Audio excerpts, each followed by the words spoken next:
Short announcement on behalf of Dr. Uday Lime. He is organizing the next annual meeting of Society of Therapeutic Neurointervention in Mumbai in November. So this will be from 27 November to 1st of December. I think he's planning to combine the complication meeting and the STNI meeting into one go. So I just hope from 27 November to 1st December, I hope you block these dates. And he's planning it on a very grand scale later half of this year. So coming to bifurcation aneurysm, so how would you handle such IC bifurcation, this kind of anterior communicating ruptured, small ACOM ruptured, and what to really do in a real life situation in these cases? So I just showed you, I'll try to show some couple of cases, and maybe we can have some, we can raise hands to say what will you do. So a case like this, 62-year-old female patient, this is a ruptured anterior communicating artery aneurysm, pretty broad neck. You can see in the lateral view clearly it's like a bilobed aneurysm, very dysplastic. Both ACs seems to be arising from the base. This is the 2D angiogram of the same. So we have these choices. So what would you do? I mean, how many of you will go with balloon assisted coiling in these cases? Can we have sort of raise of hands and something? Only one? So if we have this aneurysm, okay, let's go by one. Let's go by, how many will do stent assisted coiling? Nobody. Yes, this is ruptured aneurysm. Balloon assisted coiling. Okay, maybe 1/4 of us. Picunus. We have, yes, Dr. Henkes is there. And how many will refer the patient or do surgery in this patient? All right, another 1/3. Oh, the opposite A1 wasn't present. No, that wasn't Vipul, is interesting. There are many neurosurgeons here, right? Yes. So how many of you are neurosurgeons here? A lot. So how many of you neurosurgeons are going to clip this? Less than 50% of neurosurgeons will clip this. Clip this aneurysm. That's interesting, isn't it? Okay. All right, so again, maybe no. Okay, let's come to our panel. Dr. Oishi, what would you do in such a case in your center? So, if I treat this patient, I will perform the multiple catheter techniques because of the patient is acutely ruptured aneurysm, so we can't administer the antibiotic therapy. So initially, mainly in Japan, we perform the double catheter technique with the preservation with the bilateral ACA. And in the chronic stage, we administer the antibiotic therapy, and to achieve the complete cure, I perform the stent assist technique. All right, so you follow by double microcatheter coiling technique and followed by a stent assisted coiling at a later stage. And Tufel? Can you bring those pictures up for us? Yeah. So for me, this is it's at end. Both ACAs are coming off that. She's 62 and she's got a nipple at the base. So if I was a new consultant, okay, starting my career, it would be a different game. Because for me now, you have to protect that nipple, which means if you can't do that, don't do it. Although ruptured spot to fill maybe is this one. Sure, there's a nipple there. Agreed. But there is a nipple at the bottom too. Yes, I'm very unhappy leaving it there. You have different now. You can do it differently. You could, if you have good surgeons, a good surgeon can clip this. If the surgeon wants to, I wouldn't want to. No, agreed. In my hands, I would have probably balloon and coil this because I think I can balloon this and coil. But I have a very aggressive neurosurgeon, and there are many neurosurgeons here, and I think we have to be very careful. There are neurosurgical community. If you show it to the neurosurgeons, ACOM is not a good target for neurosurgeons. There are a lot of other issues. Yes, agree. And it's for me, this is balloon-assisted coiling. I don't put stents acutely. I think Tufel made two very important points. How experienced you are in coiling. I think he made that point, Second point he made was that when you're targeting such an aneurysm, you just don't coil it a bit. He's very clear. Then you have to get this part here as well. That is the important point. That means you should be experienced and you should be confident when you're planning for coiling that you get that part. And third important point is made how experienced your neurosurgeon is. So there is no simple answer to this. So he raised these three important points, that how experienced you are, how experienced your surgeon is, and how confident you are that you will get that kind of anatomical result in the end. I think this is the key in this case. Dr. Daljit, what would you do here? I think in the Western world, in France, Germany, Britain, this will get coiled because many of us are very experienced in coiling. Do you agree, Shabal? Many of us will coil it. Our neurosurgeons, because it's an ACOM and they have to dissect under it, they will hesitate if there is a coiling option for us. All right. But in a different world, Yeah, Dr. Daljit is See, very experienced. First of all, referring to your dissecting the aneurysm and ACOM, it is as simple for experienced neurosurgeons like going using any kind of a balloon assistance or the stent. I mean, dissecting it out and operation is not going to be a major decision as a neurosurgeon, but if you're asking my view, I would still go for coiling in this patient. All right. And Because of which extensive experience of technique would you use? That will be a little difficult, which stent you want me to use, but then maybe solitaire. All right, it's all right. Maybe, Sometimes one takes time. Sometimes we're stuck, cannot give you an answer right All now. right, But then okay. it is not that, it's not very difficult to coil also. That is, All right, great. So So I be think- able to take up that portion which you are suggesting, both distally and proximally. But then of course, if I has to choose one of them, I would still go for a surgical option with certainty that both proximal balloon and distal lobule that can be adequately tackled with the single clip itself, or maybe maximum 2 clips to be adjusted, saving both the vessels origins adequately. So Dr. Daljit also mentioned maybe coiling and clipping, and that's a very interesting because he does both. And as it shows, there's a dilemma in this case, you know. what is the size?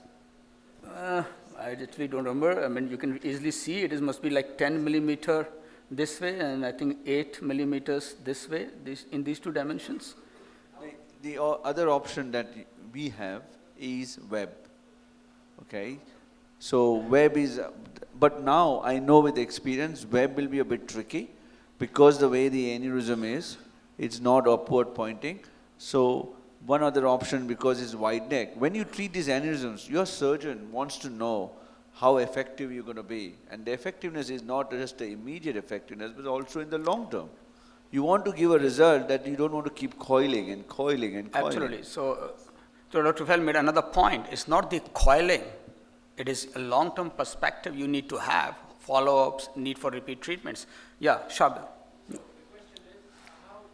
Contralateral A1 No, segment. if you remember, I mean, it was absent or very, very small. It's practically not functional. It exists or it doesn't exist? No, I don't think it existed. Okay, so if it doesn't exist, so I will make a kissing balloon, and so I will coil it. So I don't know where is the dilemma here. So Yeah. so if we have a A1, we will make it with a single balloon over the A1, A2, or the left A1, A2. Otherwise, we will make a kissing balloon. And in the future, if it will recanalize, we will put a white stenting or whatever. Great. So this is what we did. We initially tried with one balloon here, but I think the coil was kind of prolapsing here. And as Shabil mentioned, then we switched. It needs a kissing balloon, inflated, then we go to get a coil. The important point is, as Dr. Fell mentioned, it's not the only that you put in some coils, you have to get those nubbins. So we initially started with coiling, we kept coiling more and more. And in the end, as he mentioned, is very important, we went to that nubbin and we placed a small coil there as well. So in the end, you've got a construction like this all around, and that anterior area, which he had mentioned, we were able to coil that. This was the packing, and this is the immediate result, the lateral view and the AP view. So I think the key point message of the case is there's a dilemma. It all depends how experienced you are in coiling, how experienced your neurosurgeon is here. Whether you're confident you will be able to get that kind of nubbin or degree of coiling. Are you confident you will switch to double balloon technique? And whatever you do, you have to try at least initially to get a good packing in. It is not just enough to place some coils and let's see in future, because repeat treatments in Indian conditions, again, we have to do. But then talking about wise stand and a complicated procedure. So all these perspectives need to be kept in mind. It is not just enough to coil. It is how kind of coiling you achieve when we start handling these difficult cases. And after this, Dr. Tufel is going to make a presentation. I'll just go over another case quickly rather than Vipul, having do we to- have follow-up this case afterward? What happened? No, we actually, these are recent cases. These were like a couple of months I back. mean, I'll so be yeah. very interested in actually Absolutely. noticing what happened to that's this a, case. That's a point which is again very important. So in this such a case, when you counsel a family, you have to make it sure they come back for follow-up. You have to tell them the possibility of repeat treatment. Vis-a-vis maybe a higher risk of surgery initially, but maybe better occlusion. So it's a very difficult dilemma. And again, it depends upon the experience, the setup, and what kind of place one is working. There's no simple answers in such a patient. And you have to have all those factors in mind before you take a decision. So I'll just go quickly over another case rather than asking too many questions. This patient had a very large middle cerebral artery aneurysm, young man, but he came from another city where surgeon had told him the risk and he had refused surgery, and then he came for intervention to us. So again, something like this, very quickly we'll go over. So this is the AP, you can see bilobed middle cerebral artery aneurysm. This is the sort of lateral view. You can see this is the lower division, this is the upper division, this is the aneurysm, and again there is a lobule near the neck here. You can see these divisions. So very quickly I'll ask the panelists and finish this case in 1 minute, and then Tufel will take over. So how will you handle Dr. Ishii? You like to clip or coil hair? So I think in Japan, this patient should be undergone surgery. Yes. So because the patient is 34, very young patient, so we have Yes. to keep on the long-term durability after the coiling. So I think it is very, this is impossible to achieve the complete cure. So I Absolutely. recommend surgery. Dr. Daljit, you go for clip. I'm still going through the images. Looks to be This is the like the significantly slightly wide. APN variation. All right. So this is the aneurysm. This is the upper division, lower division. I think I would go for surgery for this You will case. search surgery. And Dr. Tufel, you will Well, in Britain, 99% of aneurysms are coil. Okay? In my practice, I would balloon and coil this.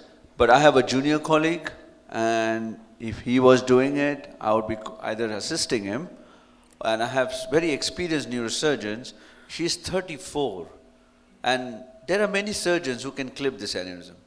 I'm So, sorry, it was in, you have to choose. What if you think you can't do a good job and take this aneurysm safely because you got a nipple, then you have surgeons who can clip this. But I would get it, if I was doing it, I would coil this with a balloon. So as I said, this patient was referred because he had refused surgery, and this is what we did. We got into the balloon. That is where the nipple was, and placed the balloon. Maybe in retrospect, actually, I feel maybe you could have used a Y balloon as well, but use single one. This is the first coil. This is the upper division. This is the lower division. We start getting good, but you can see this is where the nipple area was. It was kind of underpacked here.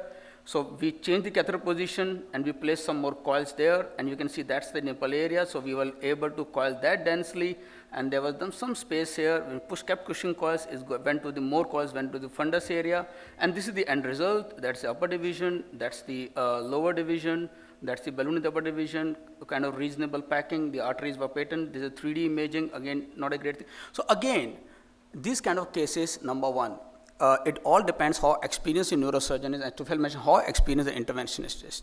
Number two, if you are going to take up this patient for coiling, we have to achieve at least this much, if not more. Even this much means patient needs a follow-up. And number three, balloon is just not inflation and packing. You might be able to change your catheter positions, go through 2D image, 3D image, and try to target all these areas, then only say it was reasonable to take up for coiling. So this couple of cases I just presented just to emphasize, it is not inflation and coiling. It is how you have to have a strategy with your surgeons.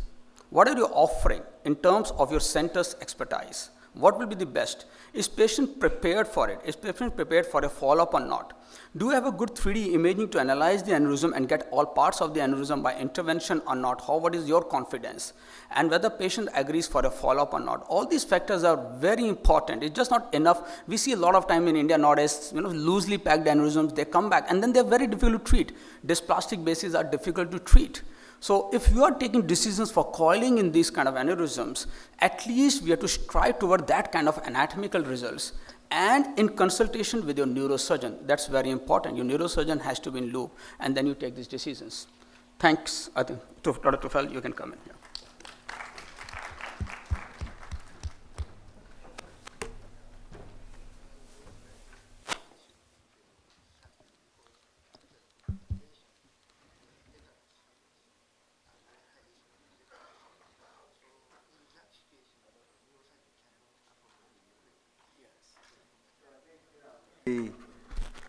the last 2 days, and there was some discussion last night, I think for us, we need to have that balance between surgeons and interventionists. And we need to, every center, post-ISAT, things have changed, and things will continue to change in experience between different centers.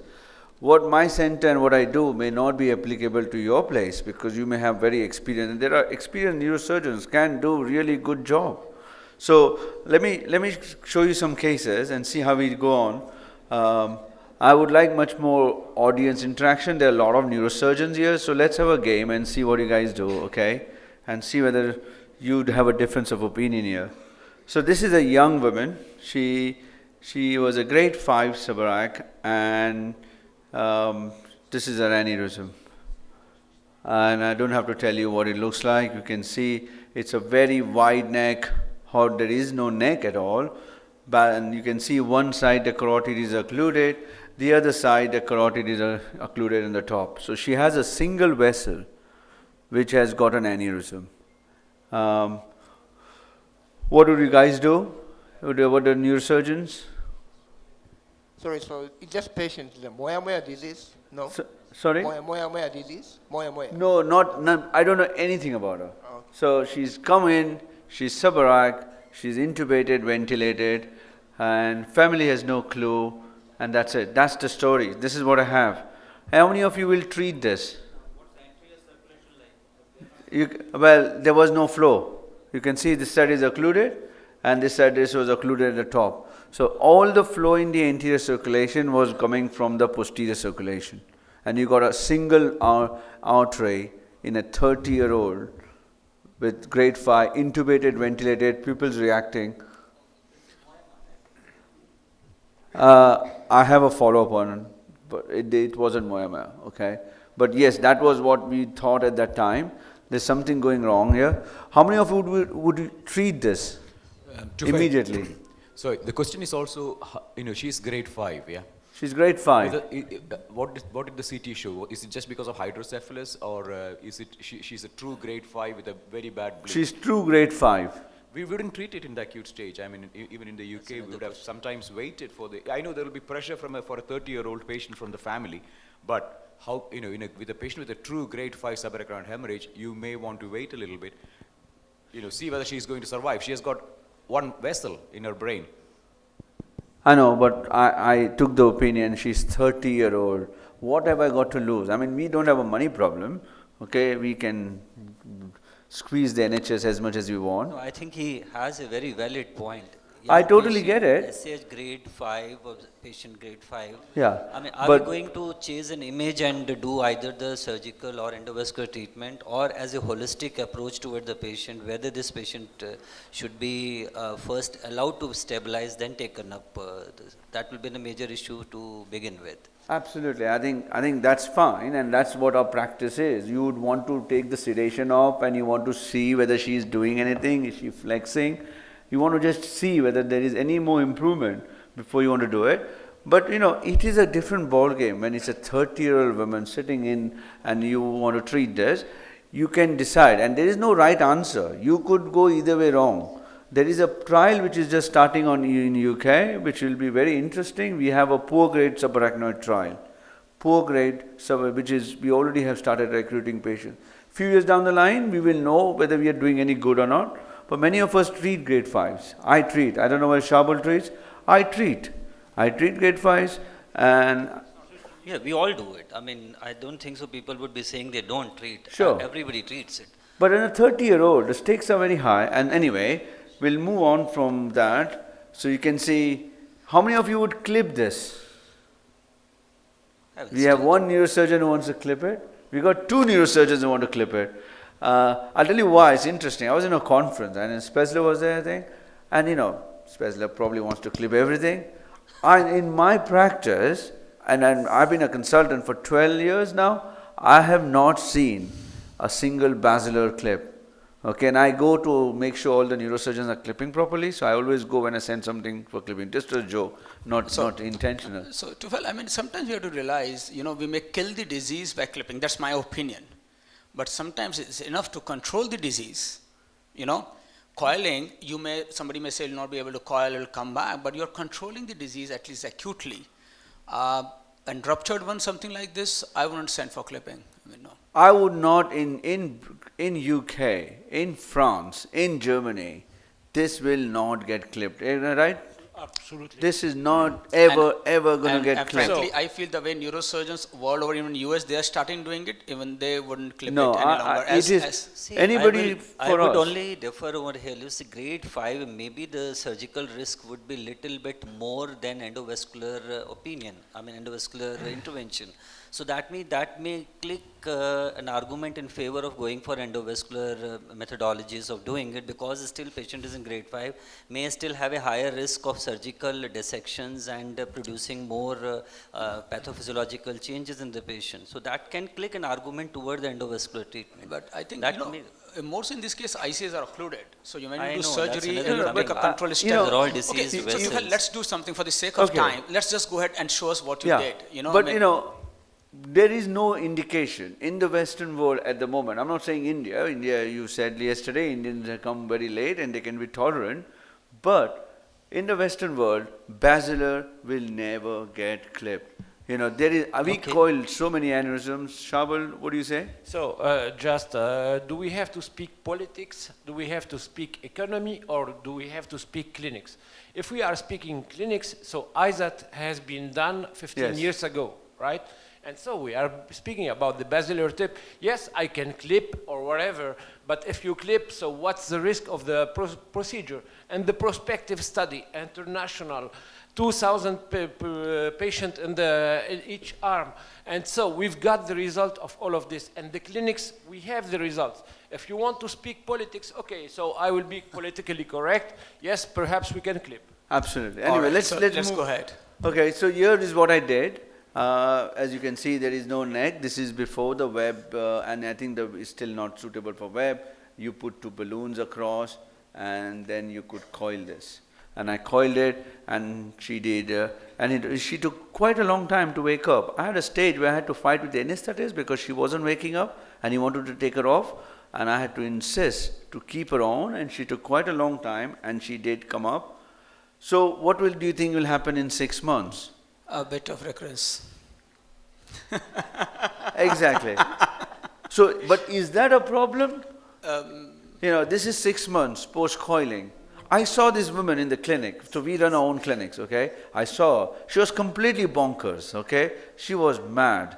You know, I was talking to her, you know, not because she was a woman, she was just mad, okay? So, no offense, okay? But, but, you know, the thing is, she had a large recurrence. What would you do? Would you clip it at this time? No. I wouldn't let my neurosurgeon come close to this aneurysm at all. Okay? There is no way my neurosurgeon will touch this. It's not a problem for us. You can get 2 balloons again, you can put coils in, pack it in, and I have then stented it. So I put a baby Leo on one side, I have baby Leo on the other side, and I have got a 2-year follow-up. I've seen her again, she's still mad, but she's intact and the aneurysm is good. So I think, you know, basilars for me is no go. It's you know, and what sharp, you should look at the paper, the 2014, the 10-year follow-up, durability of coiling, post ISAT, and the rebleed rate is less than 1. Yeah. So, I have okay. that paper with me here. I can show you the presentation. So I think the thing is, some of this aneurysm, as you emphasized, need for follow-up, and then you may need a further reconstruction, and we have to keep that in mind. And it's very important to engage in the Indian context, engage the family early on about the need of this. It should not happen, you know, it's so that you have to insist on follow-up. If some patient, I'm not going to come for follow-up, then I would say, okay, then it's a problem. Okay, so let's go on to the next case. Okay, Yeah. 46-year-old, I have, you know, just remember this is a mixed community here. 46-year-old, grade 1 subarach, ACOM aneurysm. So what would you do? And I think I've got some story on her. The access was very bad.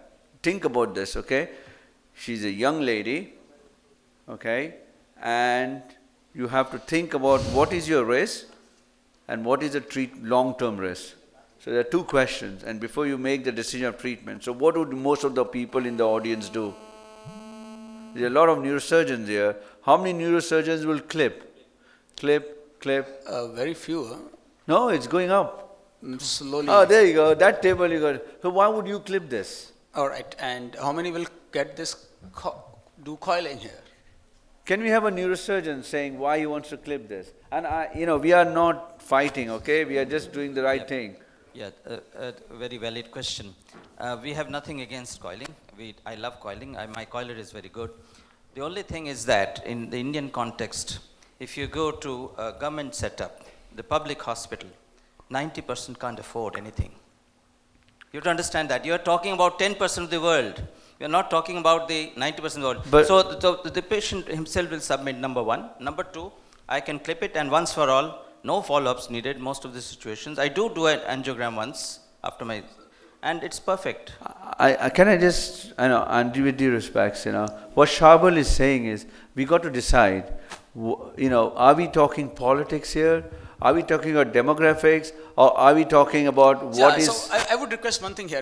Clearly, of course, there are so many people who can't afford coiling, but here we are discussing only the clinical, technical aspects. You are following Of me course. up regularly? Compaction, repeat imaging, what's this going Excuse on? me, sir, but for neurosurgeon, I fully agree with you that you don't have to follow up the patient, but the best way to avoid seeing the recanalization is not to observe, right? So if you don't observe, you will not see your recanalization. In ISAT, they are recanalization after surgical clipping. What is the recanalization rate post-clipping? How many of you know that? How many of you looked at it? 7% in ISAT. Correct. 7%. Okay, and even if ISAT, which is the best, one of the randomized trial, if you say that I have no recanalization, that doesn't happen. You have recanalization less than me, probably 10 times less than me, but you do have recanalizations. And I'm going to show you what we did here, okay? But you would have clipped this because of local issues. How many of you will clip this because it's the right thing to do? And why else? Why would you say you want to clip this? In the table there? There's nothing wrong. I think we got to both work together. Yeah. It's all right. I mean, the whole session is designed to have this discussion and get this perspective. I would have an open discussion with the Sorry, patient. would you mind introducing yourself? I'm Dr. Maksud from Mysore. I'm a neurosurgeon. Okay. I would offer the patient both the options, sit with the patient, discuss all the options as a team. My inclination towards clipping would be because, as Dr. Ashish told, it's a one-time affair. Do it, young patient.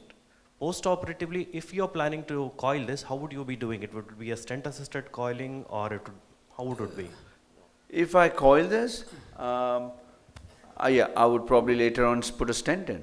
So post-operative need for antiplatelets, how long would the patient have? After 40, what's the problem in aspirin? If the patient requires another surgical procedure later on. Sure, but many of us would recommend putting on aspirin after 40 anyway. So what's the big problem? Even stents, it doesn't mean lifelong you can have to have aspirin. No? After 3 to 6 months, even you stop aspirin is fine. Yeah. And again, so the way I see this, you've got a choice here. You can go for surgery with certain complication rate. One can do coiling here. I've certainly lost this. Yeah, coiling here with maybe slightly more chance of residual and recurrence, but less complication rate. And who are we to decide? Yes, exactly. We are nobody to decide. We So give the option to the patient. What did you do in this case? Okay, but you see, there is an important thing, and I take the point. This is a bad access. I was going to struggle to coil this. This was my case. I knew that this was going to be really horrible. She was 34, but she looked like 54. Okay, you look at her, you know that she is not good. So I sent this for clipping. Okay, Tufel, suppose you had a good access here, and you have this aneurysm. If it was a good access, and I think what I do is, and this is from, you have a relation with your surgeons. If I know I can do a good job, I will coil this, okay? But when I tell my surgeons I can't do a good job, okay? They know when I say I can't do a good job here. And I do good job has got two, immediate results and long-term results. So if I know that I'm going to coil this and it's not going to be very good and it may have a residual neck, he may want to clip this. But I have a choice there, okay? But when I tell him not to good job means he knows that I'm going to get in trouble. So that's what you need to have. No, I think Tafel, I would one add thing- on to that. Let's not be overconfident upon the surgeons also. It's quite possible surgeons also lands up into partially clipping it. There is some residual neck left out. It does happen. Let's acknowledge that also. I mean, there are many surgeons of us who are doing clipping for ages now. I mean, we know still, despite our expertise, there can be situations that you have left out some portion of the aneurysm still filling up, unless you are equipped with the video ICG's microscope with you, which is more confirmatory because you don't do angiogram during the things. So let's have a balance rather than having a One thing, Raj is telling me to close the session. We are running very late, and we want one last comment, and we just summarize. Yeah, Tafel, looking at the morphology of the aneurysm, you would have went ahead and coiled it, correct? I agree with that, okay. And looking at the axis, you decided that you're going to send it for clipping. What was the difficulty with the axis? In today's world, like with That's modern a good access question, facilities, I mean with the modern catheters we have, what made you think? Did you have a try or you just gave up like No, looking at the vessels? I never give up, okay? So, okay. That's a wrong word. But We should when give you up get in there, and I was in there, and she had a bad loop, a bad arch there, I knew I'm going to struggle, I know that balloon was going to be a struggle, and I could still get in there. But then you have to balance a 34-year-old who's a young woman, okay, looks old, but she's still, technically 34-year-old. I have surgeons who have a lot of confidence in their skills, and surgeon was too happy to clip this. Sometimes, why do I want to take the pressure on my heart when I can pass it on to my neurosurgical colleague? I mean, you want to go, you want to have a nice time, you don't want to die early. Some things are harder. So it's not what is the right thing for you. It's about, having that right thing between the team. I think if I may say so, the key, that's what session was designed. It is not clip or coil. It is how confident you are in coiling. How much do you have 3D imaging? At times you need a biplane to get good occlusion. In these cases, a lot of us are doing without biplanes. In difficult aneurysms, you leave residuals like hell. How confident your surgeon is. How is your patient prepared for both procedures and the follow-ups and repeat treatments? So this is not. And if you are going to do coiling in this patient, then you have to get a good reconstruction. If you are not sure and don't want it as he did, send it to surgery. So this was the idea. And if you are doing coiling, then we should be striving all the way to get in bifurcation aneurysm where surgeons are still confident to get a good reconstruction. And that was the whole idea of the session. Vipul, India has 1 billion population. 1% of, right? 1.1 billion. 1% of Indians are rich. That's 100 million. No, Tufel, I would say 20% of Indians can very well afford. And sometimes we assume that you can't afford. It's But a that's patient the- who decides. But that's double the population of Who- England. Again, as I said, there is enough number of patients. Come on, coronary stents used to get done drug-eluting, they stent 3, 4, 5 lakhs. We assume this. You have to realize Indian incomes have doubled in last 6, 7 years. There's a big segment of the population which can afford. What his point is making is very right. Clipping has to exist in this country for 70% of population. Okay, now we'll have to just close this session here. You can see, otherwise Raj will drag me down. Okay, we are running very late. And but thanks a lot, Tufel. Thanks a lot, Dr. Oishi. Thanks a lot, Dr. Daljit. Pleasure. Yeah. And I think team is very important in Indian circumstances. You should be talking to your surgeon for this case. As Tufel mentioned, extremely experienced. You talk to the surgeon, and if they want to, it's okay. Okay, for the next session, understanding the stent dynamics, can I invite Dr. Trilochan, Dr. Rajamannar, and Professor Mittal to chair this session?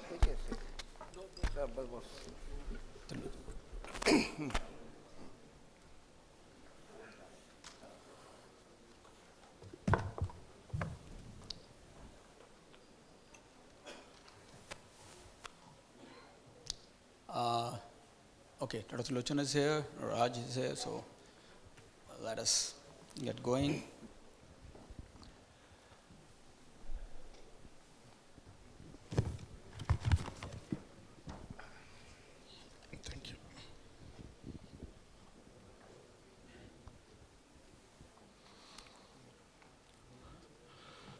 Okay, can I So, start? Professor, yeah, you can, you can start your presentation. Can I start? Thank you very much for Chairman, and it's great honor for inviting me India. So I'd like to speak about how do I eat the breaded behavior. So this slide shows my comfortable COI. And by the way, I'd like to introduce my hospital. I am working in the Junten University Hospital it is located just in Tokyo, and it is located in very close to Imperial Hotel, Imperial Place, and the Tokyo Station, and it's just over the metropolitan city. Then we have the Siemens Artistic Vibrant Pure, and this slide shows my personal experience of neuroendovascular therapy for intracranial aneurysms. So far, I treated an endovascular is 3,050 aneurysms, and among those, 3,000 consist of an unruptured aneurysms. And initially, I'd like to ask you about what's the difference between the surgical creeping and coiling. So as you know, the creeping can directly occlude the aneurysm neck, but maybe in the almost cases, coiling cannot. So in my experience, recurrence is the main drawback of the aneurysm coiling. So in the literature, overall recurrence ratios is 4.5 to 33%. So in the historically, so the Srutovsky et al. Reported that most animals packed less than 20% showed significant coil compaction, but the 20% or 25% or more is a good durability. So it means that the high volume embryo ratio is effective for preventing animal recurrence. So far, but from my experience, it is not correct, particularly in the long during horror period. This is a 55-year-old female, so ruptured and right acepicum annulus. I treated this patient for simple coiling with traditional GDC coils. The volume embryo ratio is 38%. However, 12 years later, the patient suffered from a lead subclinic hemorrhage due to the rupture of the treated aneurysm. The urgent angiography showing a significant recurrence of the aneurysm. You can see the migrated aneurysm and regrowth aneurysm. So this is another case of a 48 unruptured ecom aneurysm. I treated this simple coiling with high packing ratios. However, 30 years later, the patient suffered from the significant recurrence of aneurysm, and the patient have to be underwent the re-embolization. So we have to know that part of the development of intracranial aneurysms is vessel wall damage. I think the aneurysm is not a sarcoidosis, it's a vessel wall damage, so such as the spasticity of material cells or absence or fragmentation of the internal lamina and the end of the middle muscle layers. So how can we decrease the risk of recurrence after coil embolization? So I believe that it needs a repair to the damaged vessel wall. So in Japan, currently, this slide shows the currently approved intracranial stents for intracranial aneurysm treatment in Japan. So today, my topic is the Elvis blue stents. Why do I choose Elvis stents? So I have 4 points. The first one is a complete necroclusion, and the second is a dense coil packing. It carries a high volume embolization ratio. And third is a high metal neck coverage. And fourth, a low porosity. It carries a flow diversion, may cause a repair of damaged growth vessel. So as you know, the Elvis has a high metal neck coverage ratios close to the pipeline and other flow diverter stents. So I had an experience of 73 patients with 80 aneurysms for the Elvis stents. The most frequent location, the IC paracrinoid. So now I'm doing the development techniques of Elvis for intentional compression. Intentional compression means that you can see the photograph. The left photograph shows a normal deployment, and right photograph shows the deployment with intentional compression. So you can see, you have to know the difference between the metal neck coverage ratios of the neck. So this is a case of unruptured right ICC2 aneurysms. And here is the tip of the intermediate catheter, and this is the tip of the headway 21 catheter, and the Elvis is deploying now, and I intentionally push the microcatheter system during the deployment. So you can see the tight packing on the Elvis stent here. The cone beam CT showing the like this and the neck. The Elvis is compressed at the neck positions. So this is just after angiography showing satisfactory amyloid occlusion, but you have to know the slightly tiny residual space in the neck. However, wire follow-up angiography showing the complete aneurysm occlusion without the tiny neck remnant. So this is another case of a right ICA ophthalmic aneurysm. So I performed this technique, so like this, so high metal neck recovery ratio during here, and inserted the coils. Unfortunately, the microcatheter was kicked back during the coil insertion, so I stopped the procedure. Just after the post-treatment angiography is showing the residual aneurysm space. However, the 1 year follow-up angiography showing the complete aneurysm occlusion. And furthermore, we can preserve the ophthalmic artery from the origin of the aneurysm. So this is another case of left IC aneurysms. So we deployed the Elvis Blue 4.523 like this. So you can see the tight packed mesh and the cone beam CT showing clearly showing the situations. And just after, and this is the 1 year follow-up angiography showing the complete aneurysm occlusion. I think the damaged vessel is well repaired, I think. So this is another case of the right vertebral artery aneurysm, maybe a dissecting aneurysm. So I tried to deploy the Elvis stent with the compression technique, with tight packing and a mesh. And then, so I inserted some coils into the aneurysm sac. This slide shows the post-treatment angiographies showing the slightly residual aneurysm neck. However, this slide shows the body view. So body view means the preservation of the parent artery. And 1 year follow-up angiography showing the complete aneurysm occlusion. It means the repair of the damaged vessel walls. So for this technique, it is very important of the intermediate catheter for this technique. So this is a typical case of the right atrial aneurysm. You have to pay attention to the position of the intermediate catheter.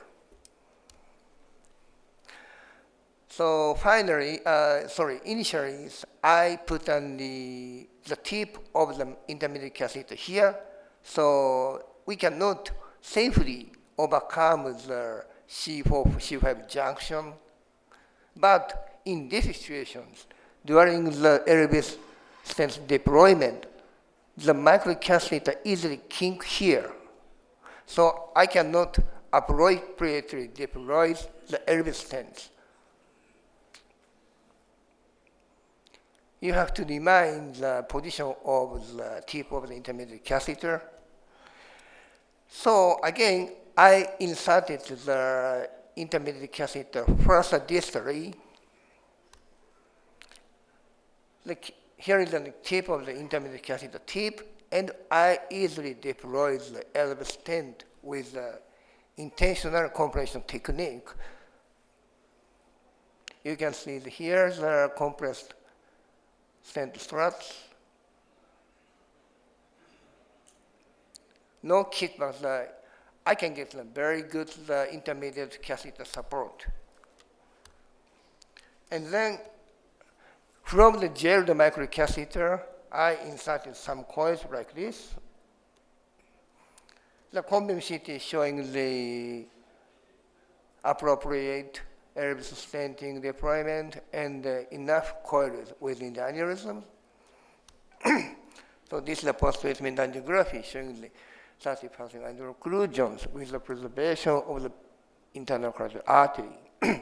This is another case of the bilateral dissecting aneurysm. First, we tried to treat the left vertebral artery with Elvis stents. And 1 year follow-up angiography showing the complete occlusion. And later, I tried to treat the right side vertebral artery aneurysm. And in this situation, I tried to place the Elvis stent as overlapping style. So this is the post-treatment angiography showing the complete occlusion. So, but I have only one case of the parent artery stenosis due to the overlapping with Elvis stents. So this is a case of high-age unruptured IC aneurysms. So I put on the second Elvis within the previously placed Elvis to cover the aneurysm neck with high volume imbalance, high metal neck coverage ratios.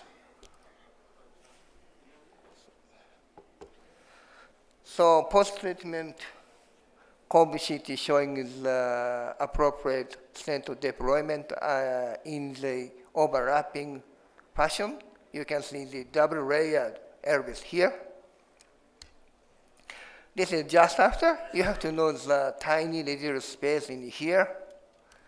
So however, 1 year follow-up angiography showing the complete occlusion, but we have to know the slight stenosis of the parent artery. But the patient is very good, no symptom. So this slide shows that in this technique, it's a very preliminary technique. So I have only 40 aneurysms followed up with the catheter angiography. So, but it is very happy to know that this is the initial angiogram, but during the follow-up, 100 aneurysms were cured, so no recurrence. So about the complications, I experienced 2 cases of cervical events, one asymptomatic, and only one case had the occlusion of the posterior communicating artery. It may cause this modified ranking flu. So overall morbidity rate is 1.3, and procedure rate mortality is 0. So in conclusion, Elvis can reduce the recurrence risk after coembolization due to the estimated flow diverger effect associated with the high volume embolization ratio without the increase in the morbidity and the mortality rate. Thank you for your attention.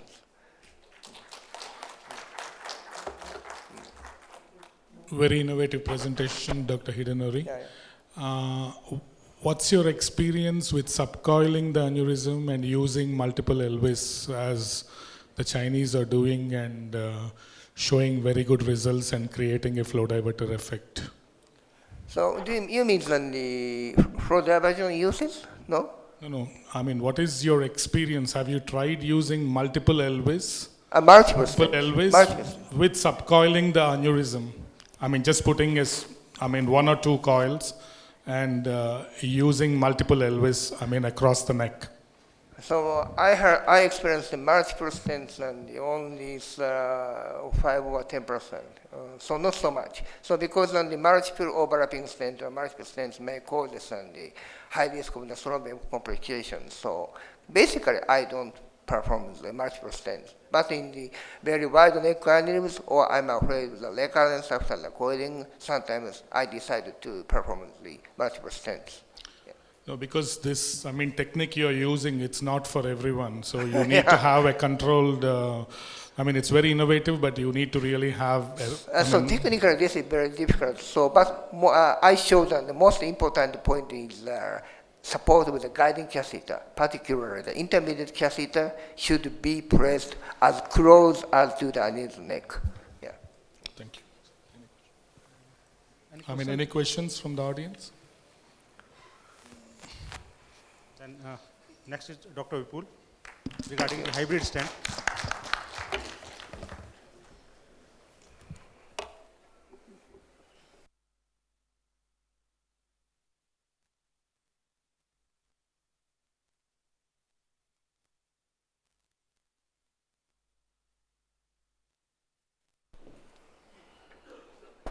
Okay, I'll just try to make it.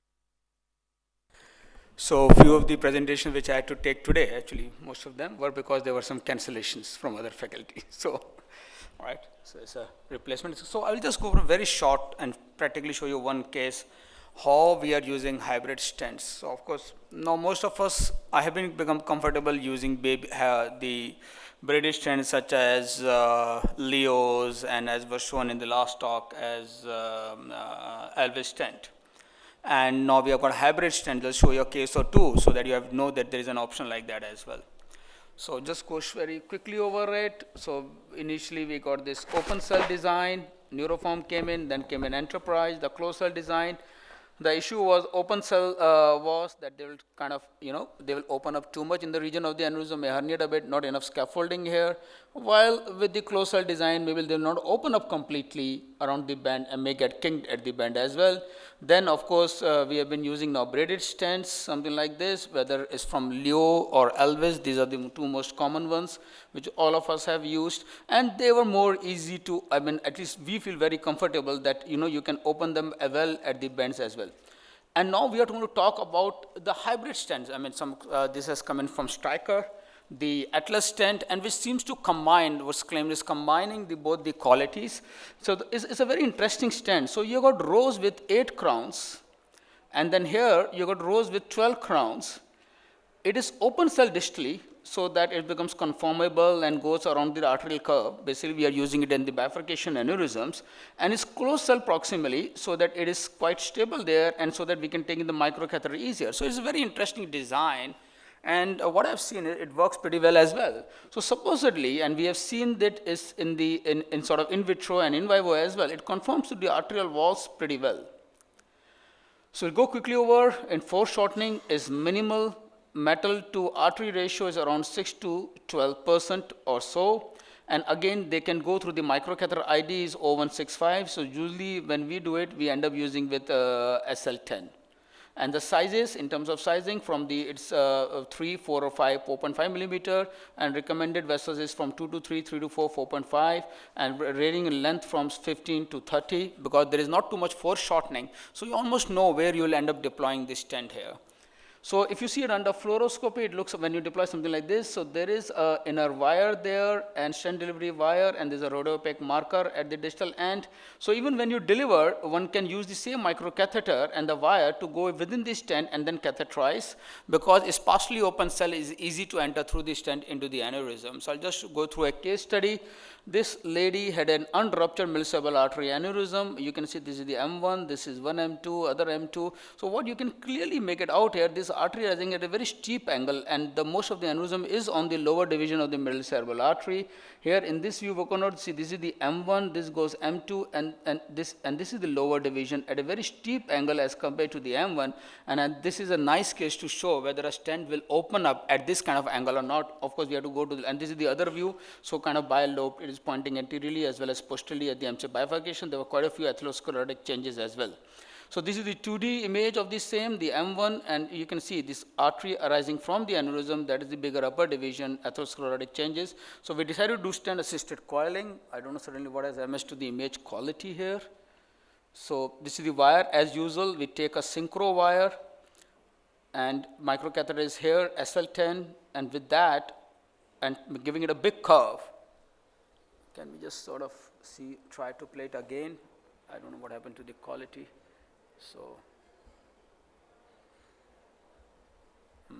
looks the same. And all of it is coming the same, so I don't know. So, see now just by the wire with that a lot of curve, we are able to cross from here to the lower division, and we have gone to the M2. This is the other angle. Now you can change the angle of the wire, or rotate the wire and go more distally. And then easy to crash SL10. Then we took another microcatheter and place a coil loop. So whenever you're placing stents through the microcatheter, 1 second, I can just sort of stop it. So we always place a coil loop so that when you're delivering the stents, even microcatheter moves a bit, I feel there's less chance of aneurysmal wall injury or a rupture, because a coil loop is very soft and it's a wide area. Then a microcatheter tip is the something which we can rupture. So whenever we're trapping a microcatheter, we take a coil loop out of it as well. I don't know whether you can make it out. If we just escape here and see if we can show better quality there.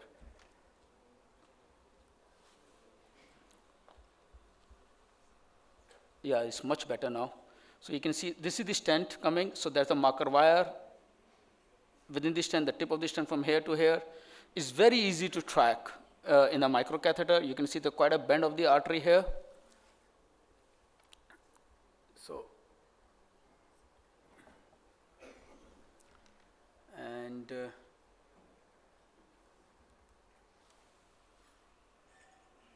oh, sorry, that's a different patient. So maybe let us go through that, it'll save time. So whatever is happening. So, and that's the stent being delivered. It's again very easy to open up. You just hold it in place and withdraw the microcatheter.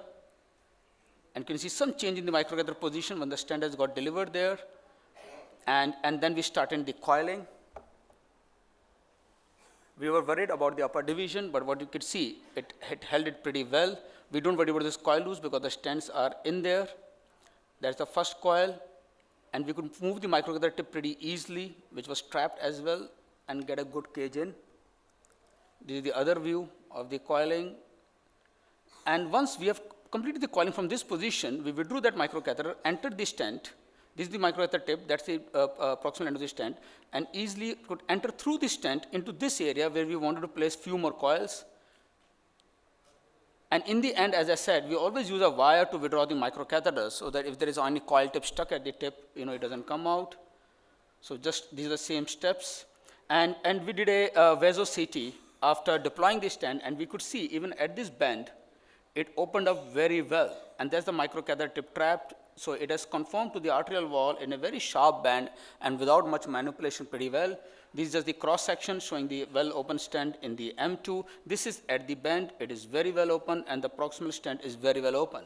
So pretty easy to use. This is the end result, and we could get a pretty good job. What you can also see, this is the previous, look at this angle, very sharp angle, and look at, see, this angle is much better. So this change in angles of the artery is also very important in preventing long-term recurrences. So that's a key. And re-entering was also very easy. Just to show another case, this patient had a ruptured ACOM aneurysm. You can see a very broad neck, a very small artery here. And this is the area which I showed previously. We used a balloon to cross into this artery and trapping a microcatheter, delivery of the stent. This is again, and then we performed the coiling. This is again the vaso-CT. Again, the stent went through these bends pretty well and opened up pretty well. So I just want to summarize by saying it's very easy to use. We do use a lot of British stents even at this moment, whether Leos or hybrid, but this is also very easy to use. We are using SL10. It's very easy to navigate and deploy. It conforms to the artery very well, and at the bends, at very sharp bends very well. It does change the angle of the artery, which we want in these cases. Repositioning of the catheter is very easy. What are the differences from British stent? It cannot be retrieved. British stent you can deploy, retrieve, redeploy. You can't do that in these cases. As Professor Hidonori showed very well, he could retrieve the stent in one malposition, reposition. You can't do that. Once you have started delivery, you have to complete it. There's no other option. You can't do something which we call as shelving or compaction. What he showed was compaction, and we have got a talk coming in shelving. You can't do that kind of maneuvers, but it's very easy to use. And I don't know, and some people may have more experience, whether it has got a more flow diverter or less flow diverter as compared to the micro British stents. Thank you. Do you think the wall opposition is good with the this neuroform or hybrid stent? We have two cases. in which it was IC aneurysm, and the coil was prolapsing out of the neuroform stent. So, wall See, position is good. whatever cases we have used, and we have used in tricky cases, in small vessels, the wall conformation is I am very talking good. about large vessel like ICA, where the appropriate size of the stent was taken, and even the coils was prolapsing through the stent. We have two cases like this in neuroform atlas. So, this is talk about Atlas. Yeah, neuroform atlas. Yeah. Okay, Atlas. so it shouldn't happen. See, coils can still prolapse through the gaps. If you're Yeah. right at the neck, microcatheter is right at the neck, so coil may get deflected from the coil mass and come out. But I'm talking about using in very small vessels, and I've deployed it in vitro as well. It opens. Shabel, you wanted to say something?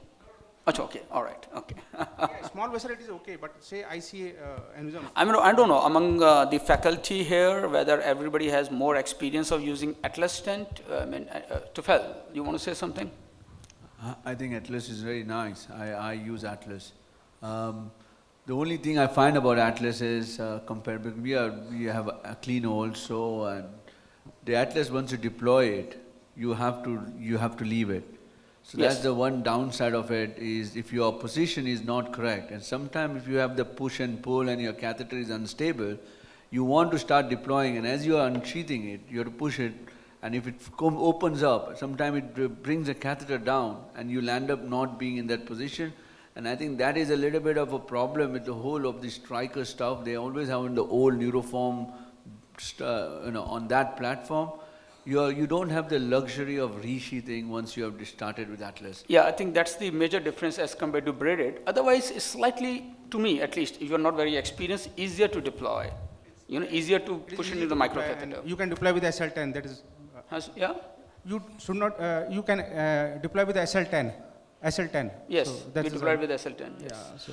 Yeah, what was the lengths of the stents you used in both cases, Vipul? Actually, I'll have to check. I think, But they look pretty long, no? yeah, they look pretty long. Maybe we haven't done too many, and you wanted to No, be I mean, sure. is the sizing very limited? the Yeah, I choice? think with experience, one can use shorter lengths easily. No, the sizing they come out with. Is it very limited sizing? No. We have a lot of sizing there. And actually, because there's no foreshortening, I think personally you can sort of size it pretty well. And with time, one can, I agree, in both the cases, okay, we are not, they cannot, can you show this slide? So, ये वाली slide दिखानी है, वहाँ पे display में आ जाए एक बारी. So there's no issue regarding sizes. So you got 2 to 3 millimeters stent from 15 to 24, which is usually enough. I think in both the cases we end up using 24, but probably 21 would have pretty worked very easily, and maybe in 15. Sometimes you want to be sure, you want to re-enter and push. You don't want to displace the stent in these aneurysms. That's all. Shabel, you want to add something regarding Atlas? Yeah, so regarding the Atlas, so on the neuroform stents, so they are braided stents, right? And so as you show at the beginning, they are rings. And the problem with the open cell stent is the back of crocodile that we can get close to the neck on the scaffolding when we are coiling. So they wanted to avoid this kind of problem, and they wanted to navigate it through a smaller microcatheters like the SL10, right? So what did they do? They reduced the size of the wire of the stent. It means that they reduced the radial force of it. But clearly, when we are using only one stent, it's better to get, if we want to rectify and get what you were saying, so get the artery straight and obtain this flow diversion, better to get a laser cut stent than braided one, because the braided one doesn't have a radial force. So the radial force is epsilon. So we cannot get very easy this modification of the artery. So with the Atlas, so I tried it sometimes with for the Y stenting, because we said we have open cells, we can put in a second stent and it will not close. So we have to take care of two things. First, that the Atlas stent is not the neuroform. It has less radial force and you can push it when you are crossing through the meshes. Okay. And second is the fact that you have several struts, And so if you are too proximal with your microcatheter through the struts, so at the neck of the aneurysm, it will be much more open, and so you can get a protrusion of the coils. And so if you have this protrusion of the coils, you can get some thromboembolic events behind. All right, so I think that's what the reason in the first case we use a longer one, because we were prepared if the coil doesn't stay, we wanted to cross it to place a Y, and then you want a long first stent to remain stable. So again, all the purpose is that we have to understand every stent's dynamics, as Sharbel also pointed out some features, and use them the way we think it will work best in our own hands in a particular patient. Thank you. Vipul, one last question to you. I mean, in your experience, do you use for regular, both in ruptured and unruptured, I mean, are there any specific instances where you use partial deployment of the stent like a balloon to bridge, and then coil the aneurysm and then finish the deployment? So, oh yes, we do use, in fact, I won't say much here because I think the talk is coming in. Okay. So in that we'll be showing those cases. Okay, yeah, thanks. Thank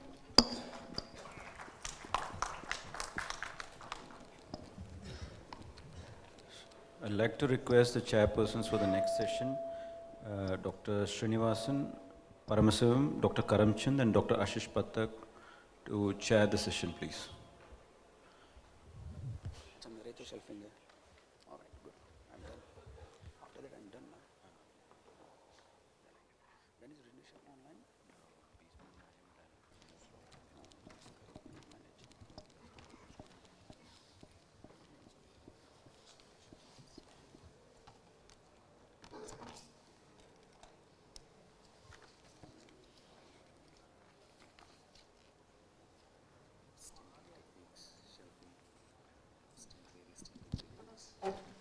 I think it's Vipul again to talk about shelving technique, the nuances. So this is the only talk I was supposed to take in the day. Rest were replacement talks. In fact, that's a question which was asked just now, Rajmana. You asked me, and I'll show you some cases. So what is shelving technique? We use it with the braided stents, like the Baby Leo and Elvis Jr. stent, usually in the bifurcation aneurysms. When we place it in one branch and we sort of overexpand the stent to cover the aneurysm neck involving the other division as well, securing both the branches. So something like this, you deploy a stent, and once you deployed it there, and then you push the whole system, microcatheter as well as the stent together, locked together. So when you push it, you are expanding the braided stent and you hyper-expand it in this area in an attempt to cover the part of the neck involving the other division. So it's a very useful technique in bifurcation aneurysms when we are trying, and sometimes even when there's a artery arising from the aneurysm, to bulge the stent a bit, and I'll just go through these cases. So this is a case which we recently did. Is a young man with a suspicious history of warning leak couple of weeks back. And he had this kind of aneurysm. This is the A1, right A1 was very, very small. This is the left A1. You can see a very diffuse bulge all around the ACOM. And in this view, you can see this is the A1, these are the A2s. And again, you can see a very broad neck aneurysm, which was almost circumferential in this plane. So, I mean, I personally, for whatever reason, if I can avoid a Y stent, I like to avoid it. I don't like the idea of too much metal in the artery, and if we can get away with one, that is better. We could see in the lower division is more involved, but how to cover the other one. So a regular stent, if you deploy with a regular technique, it comes something like this. I think the pointer is going. I need to change the cells. Okay, so if in a regular stent, it will tend to come like this, okay, and then this part of the neck will not be covered. And then in this such a broad neck dysplastic aneurysm, it's difficult to make the coil stable. What we would like in an ideal world for the stents to bulge like this and cover it. I mean, but you know, I mean, everything doesn't come. So this is where the shelving technique comes in. You can't get it something like this, but something in between this, so as you are trying to secure the upper division as well. Okay, sorry. Oh. All right, so this is what we did. Microcatheter, stent delivery, Vascotan in this case in the lower division. In most of the cases we have used Baby Leo, but the technique was initially derived with Elvis. I guess it can be used that way as well. And this is the microcatheter trap, the stent getting delivered. Usually we like to anchor the stent distally so that we are doing this push and pull. The stent is stable. I don't mind using slightly longer stent, it makes things convenient. And I don't know whether you can make out, we deliver the stent here, and then we push the whole system, and the stent here hyper expands. You can see how well it has expanded right across the neck here completely, and then we can get a coil there in there. And you can see it here. This is the way we wanted it. The stent has come in here, and you can see how it has gone to cover the neck upper division as well, and come back here, and then we could coil it here, and you can see we could do the circumferential coiling. This is the angio-CT images. Here you can see how it has secured the upper division here as well, and that is the kind of a side view, end hole view. You can see the coil moist all around, and end hole views saving the both origin of the both the ACS. This is just the video to show the same. This is the initial delivery of the stent.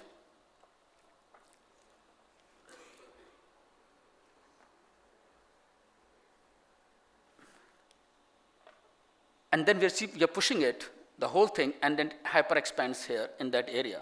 And this region, as Professor Oishi also mentioned, you need to have your guidings high up. If your guiding is not high up, you can't really get this force in. Something similar he was trying to do to compact the Elvis around the neck. And here we are just using the same technique of pushing the stent to hyper expand it and to cover. All right, so, and once you have done it, we're going to try to place the coil. And in between, one can push it a bit more. You can see now it is expanding right. See, we have pushed it a bit more and expanded in this area, covering the origin of the upper division as well. And now we know even the coils which we place are unlikely to float away. They are likely to remain stable as well. Okay, I don't know what happened. Some of the images went missing. It's all right. So let us come to another patient. So this patient had a middle cerebral artery aneurysm. She had a rupture from the opposite side. Surgery was done, was doing well, but it was very clear she doesn't want another surgery on the opposite side, and she came to us. So you can see, but again, we had to treat it because you can see it's not a very big aneurysm, around 5 millimeter, but you can see a nubbin pointing right there. It hasn't ruptured, but you can see the trifurcation. This is lower division, upper, and then there's a branch arising right from the base, and this was going towards the motor cortex artery. You can see in the 2D view. So again, regular stent will get placed like this. And actually, we were planned initially for balloon. When we did 3D, we realized that maybe if you, but this, what about this thing? You know, how to save it? So you want your stent to come in and bulge a bit like this, so as to save this artery as well and coil the aneurysm. So this is what was done. Again, you can see trapping the microcatheter with a wire loop. This is the baby loop being deployed. More being deployed, and then we push the whole microcatheter and baby loop forward. You see, we have now, compared to this, we have expanded in the region of the neck. It's better now, but even this is not enough, so we push it even more. And now you can see it has bulged into the aneurysm. This is the first coil placed. The branch vessel is now spared because the stent here has now bulged into the aneurysm, and then we could do the complete job, and you can see the artery is very well preserved, origin of all three, and we have been able to obtain very reasonable packing. So again, I think there is some problem why some of the videos are not playing so well.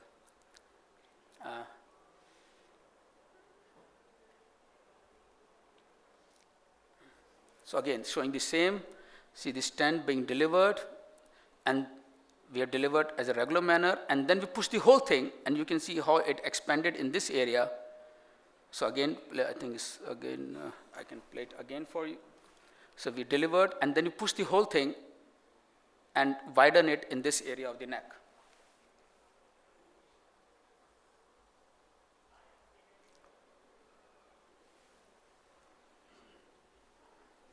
And this is the final result, as I showed you, with the artery being very well preserved. What about something like this? This case I've shown previously in 1 or 2 meetings. It is a middle cerebral artery ruptured aneurysm, maybe a dissection here, trifurcation. Upper division is very buccal, diffuse dilatation with a small pseudoaneurysm. And this patient was refused by surgeons in other city, then came to us. Now, how to handle this artery? And there's a big dilemma, how to handle this patient. So if you place a stent here, one stent will go like this. Of course, one may say there is another option to place another stent here. You know, but this patient already had some vasospasm and infarction like a couple of weeks after the SH. Again, as I said, if I can get away with one stent, I'm happier. So what you want, instead of this angle, which will not hold the coils here, you want something like this angle, so that is a narrower area, and this is the part of the aneurysm you want to coil, and maybe the coils will hold here as well. And this is what we did. So the vascotent was taken into the upper, this small thing, again using a synchro wire, and straightened the artery, and then and after that the stent was deployed. Again, it was pushed to form this kind of curve which we wanted, and the microcatheter was already trapped there, and we used some coils there, and you can see we were able to coil this area. You can see we are able to coil this area, and the pseudoaneurysm, we thought about placing another stent. We have placed a wire through this baby Leo into this division, but we saw that we were able to achieve adequate coiling. We didn't deploy another stent, and we let it be there. This is the final result. You can see how it has formed this curve. Again, the same technique of pushing the whole stent to push and form kind of a shelf there, and we were able to coil this. This is the check angiogram done another city, but it showed well-coiled aneurysm, and all the patent artery, all the 3 divisions are patent with a well-coiled aneurysm. Another patient of distal ACA unruptured aneurysm, but you can see some lobulations there, so we decided to treat it. Both it's like a one single ACA with both the hemispheric arteries then arising from the base of the aneurysm. Again, you want to cover the origin of the both divisions using this. And again, as it was emphasized in the previous talk by Oishi as well, you have to have your guiding high up. There are loops there in the RC, but you have to have high up, otherwise you won't be able to apply that force to do the shelving technique. And this is the lateral view showing a dysplastic aneurysm. So this is the baby Leo deployed, and then we pushed it to sort of expand it across the neck.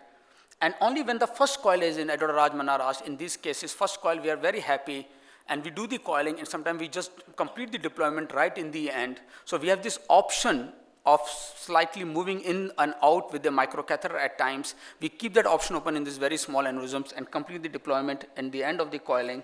And this is during the procedure, and this is the end result. You can see both the divisions are very well spared. The stent was taken across like this. These coil loops are basically all around the stent, and we could get a reasonable occlusion. So I just want to conclude by saying it's a useful technique in braided stent to protect the neck in bifurcation aneurysms, or sometimes to protect a branch arising from the base of the aneurysm. Stable high guiding is very useful, and using a relate, because it foreshortens like crazy when you are doing this. And you want to have, it is useful to have a slightly longer stent so that it is distally anchored well, and you have enough length to push it and shorten it. And we have realized that longer stent is easier and is as safe as a shorter one in these cases. Thank you. Very good presentation, Dr. Vipul. The barrel stent was designed for this purpose to cover the broad neck, but with effective use of the braided stent with this technique, you put that barrel stent to shame. And any comments from the audience? So nothing, it's all right. These are very soft. So when you push, it just hyper expands in the area of the neck. No. These are like a lot of braided wires. That doesn't happen. Of course, as I said, high guiding is very important. Otherwise, you can't control it. Anybody has an experience with barrel stent? Yeah, can you talk? Yeah, Shabel, Tufel, yes. I've used quite a few barrel stents, and it's not complicated. It's pretty easy to use. There is a benefit of barrel stent, which is to go through the aneurysm and coil. But the problem of barrel stent, if you want, I'll show you some cases. The problem is the same thing. They are only stent-assisted coilings. They don't prevent recurrence. So if you use a barrel stent where you think the aneurysm is going to recur, you probably are going to see a recurrence. So I am cautious where I use barrel stent, where I think I just need to coil it and I'm never going to see that patient again.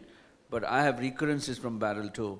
So your question about braided stent, the braided stent, the benefit is what you have shown, but the problem also is that you can't always easy to get through it and to get to the aneurysm. So then you can get into trouble with that. Yes, so generally we always end up trapping, and that is why we do not completely deploy it. We keep this option open of partially retrieving, reposition microcatheter. That is an issue in these cases. Yes. So the problem of the barrel stent is the fact that there are 3 portions of the stent with 2 junctions inside. So you have the braided stent, the laser cut, and in the middle you have braided. And so they are interconnected. The problem of this stent is the fact that it's totally unstable when you are trying to deploy it. And so it moves a lot. And so once you stabilize, yes, you can make the job with it. But as Tufail said, it doesn't prevent recanalization and wherever. And so I think that with the braided stent that you made, so in your cases, so you made the job of the tunnel, so the tunnel part of the stent. And so for me, it was totally unstable. I make 2 cases, and so I was not convinced by the effect of that. All right. Thank you. Thank you, Dr. Vipul. Next, I call upon Dr. Munier to talk on T and half T, microstent assisted coiling, the pearls.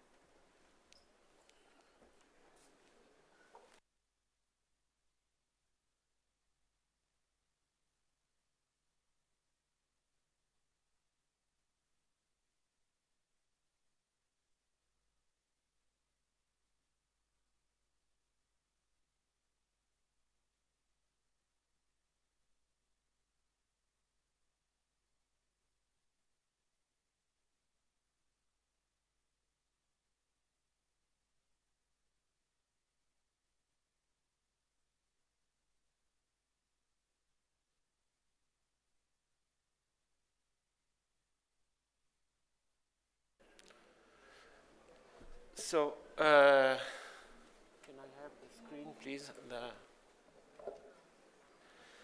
So, in our practice with the stents, and especially in the part which is above the Willis polygon, we've been speaking about a lot of letters. You know, it became a big fashion: T, half T, X, Y.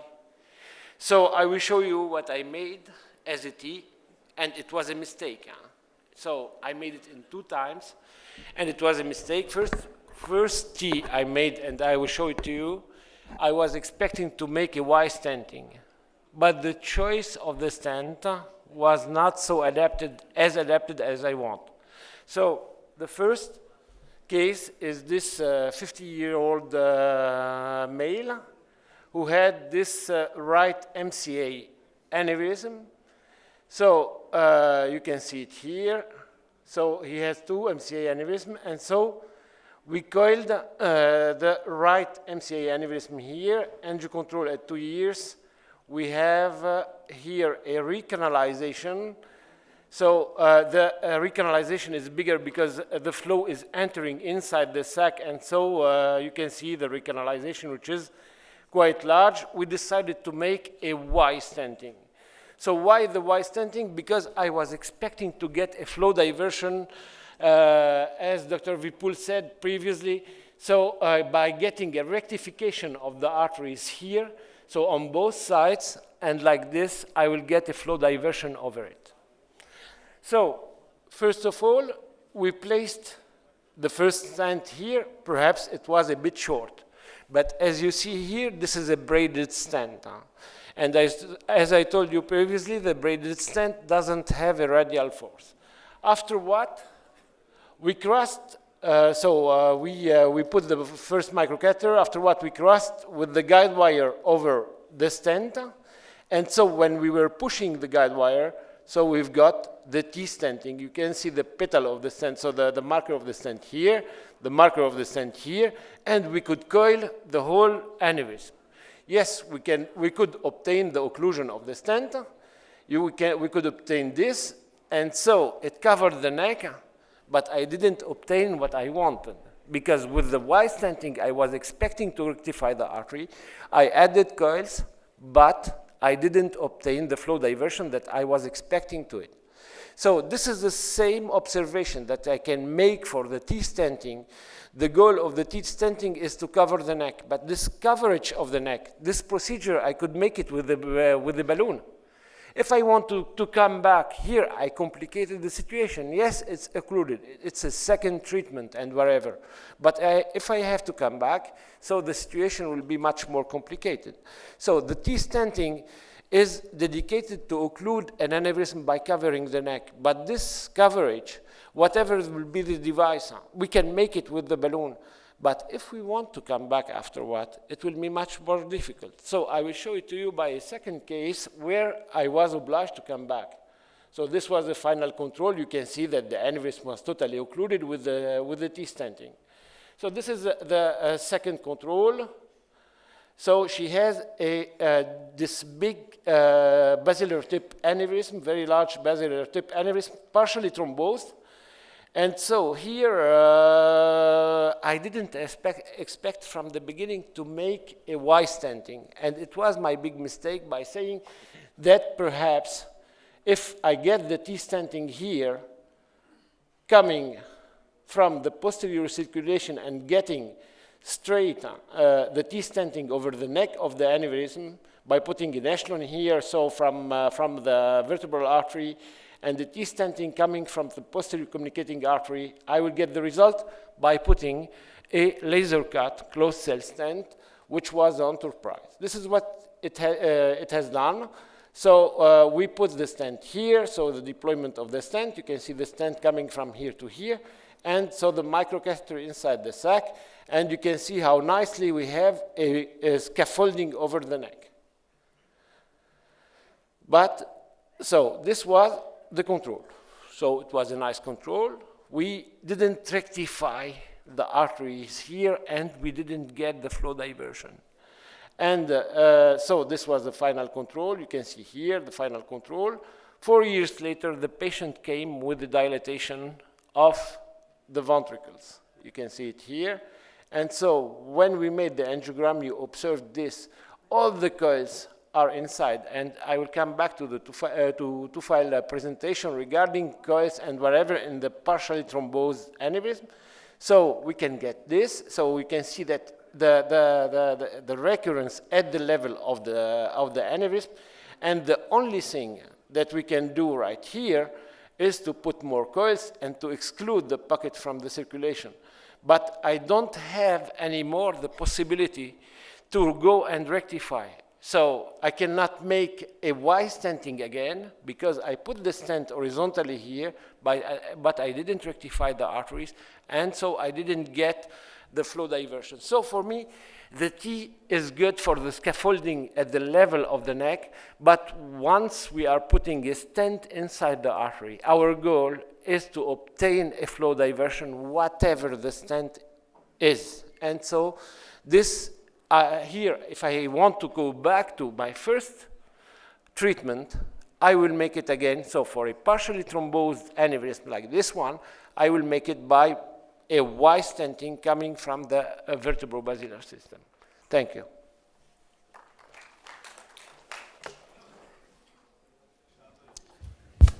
Shabal, hi. All my horizontal stents have recurred. Oh, no, I cannot say the same thing. No, I have all of them. I have actually had some presentation on a similar case, and all they were solitaire or enterprise, and I have been really disappointed. When I was doing them, they all were solitaire enterprise. So no, I cannot say this. So when it's not giant, so I don't have, no, with this angle of attack, we have nice results, especially when we put a closed cell stent, but here, no. So this is why I'm coming back to all these devices, to intraarterial devices and stents or whatever that we are putting without obtaining a flow diversion. So this is the goal, so is to obtain a flow diversion. But this angle of attack offers a nice scaffolding at the neck, and so if you have a 5-6 millimeter, so I can show you a lot, so aneurysm by the horizontal placing, this is a T-stenting, right? So we are making a T-stenting over the neck, but we didn't rectify the artery. We didn't make the flow diversion over it. So for me, once we decide to go inside the artery with the stent, we should think to the flow diversion and to the modification of the arteries like it was said in a previous presentation. In that case that you showed, I have a case very similar, and I was going to show that. Which is partially thrombosed? No, non-thrombosed. So I had a chap who I put a horizontal stent, elective aneurysm, basilar termination, and it recurred, and then I coiled it, and then it recurred. We coiled it again, and the coil mass continued to grow. Now recently, about I think in February, he came in with significant brainstem. The aneurysm has changed completely. The coils are all over the place. There is no flow in the aneurysm. But what was the size of your aneurysm? That aneurysm, I don't know exactly, but it was about 8-9 millimeter to start with. So it was. And without any thrombus inside. Without any thrombus inside at all. I have And it you actually. had a result A, Raymond, a result A in all cases.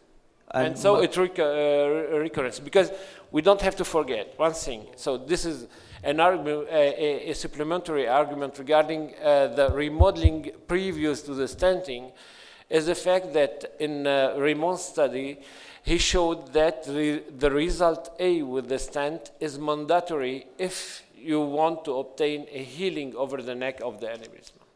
Okay, I think we'll continue the discussion later. Thank you, Dr. Monnier. We move on. There's a slight change in the schedule. Dr. Renny Chapo from Germany is online. He's going to make back-to-back presentations, and we go on to the next presentation. Dr. Renny Chapo. Hello. Good morning. Good morning. Hi, I'm Vipul. It's great to have you online. Okay, I'm connected now. Good. Great. I don't one of you. I recognize some Indian and some non-Indian persons. They're very familiar to me. Hi, Tufan. Hi, Charbel. Hi. Okay, so let's start. I saw that you put in the program something on half T, and I want to discuss a little bit on this and maybe show our evolution on this that I call half T. So here's an aneurysm where I guess that all of you may consider which is the arteries that you must protect. Is it the PCOM? Is it the ICA? By looking at the picture, obviously the aneurysm here is more implanted on the PCOM than on the ICA. So I don't think that the flow diverter here in the ICA brings anything. So we treated the aneurysm by protecting the PCOM. Here's a balloon, here's a coiling. And in the end, maybe some coil prolapse. I think this was our first half T where we placed a stent. This time it was a neuroform, just to make sure that the artery was still open. And you see, this is immediate results. Some 3 years follow-up later, the result is very stable. We may consider why to do a half T. And I think the most striking point is that when you're facing such an anatomy with an S, then it's absolutely terrible. You can treat, of course, the aneurysm with coils, but the question here to stent is not to make coiling possible. The reason why to stent is to obtain a stable result. And if you place a stent, it's very difficult with this S configuration to open it. So you can push, of course it's braided, it's more difficult to open, as Charbel just said. So you need to push on it. You need even to put a balloon inside, but even like this is not properly opened. So still working on it a lot, pushing it more, you see the difference? Continuing to inflate the balloon there. And now maybe it's good, but in fact, if you look at the angio view, you see it's not completely open. So this type of configuration is in fact very frequent in different locations. And that's why just placing the stent, ending it here, enables just to have one curve and not two. This is the rationale for it. So how to, here's another example with this MCA bifurcation, this aneurysm. The superior branch is the one you want to protect. So during coiling, a balloon was placed in each branch. Coiling is done. And maybe it's a critical part. You see here, the stent is a baby Leo. This is the stent, which is expanded. Here is, do you see the arrow of my computer? Yes, we can. Yeah. Okay, so here is the proximal part of the stent, here. And here is the distal part of the microcatheter, which is here's the balloon. And the question is how to make sure that the stent arrives at the proper position, because the worst thing that may occur is that the stent is too distal. If it's too distal, it brings nothing.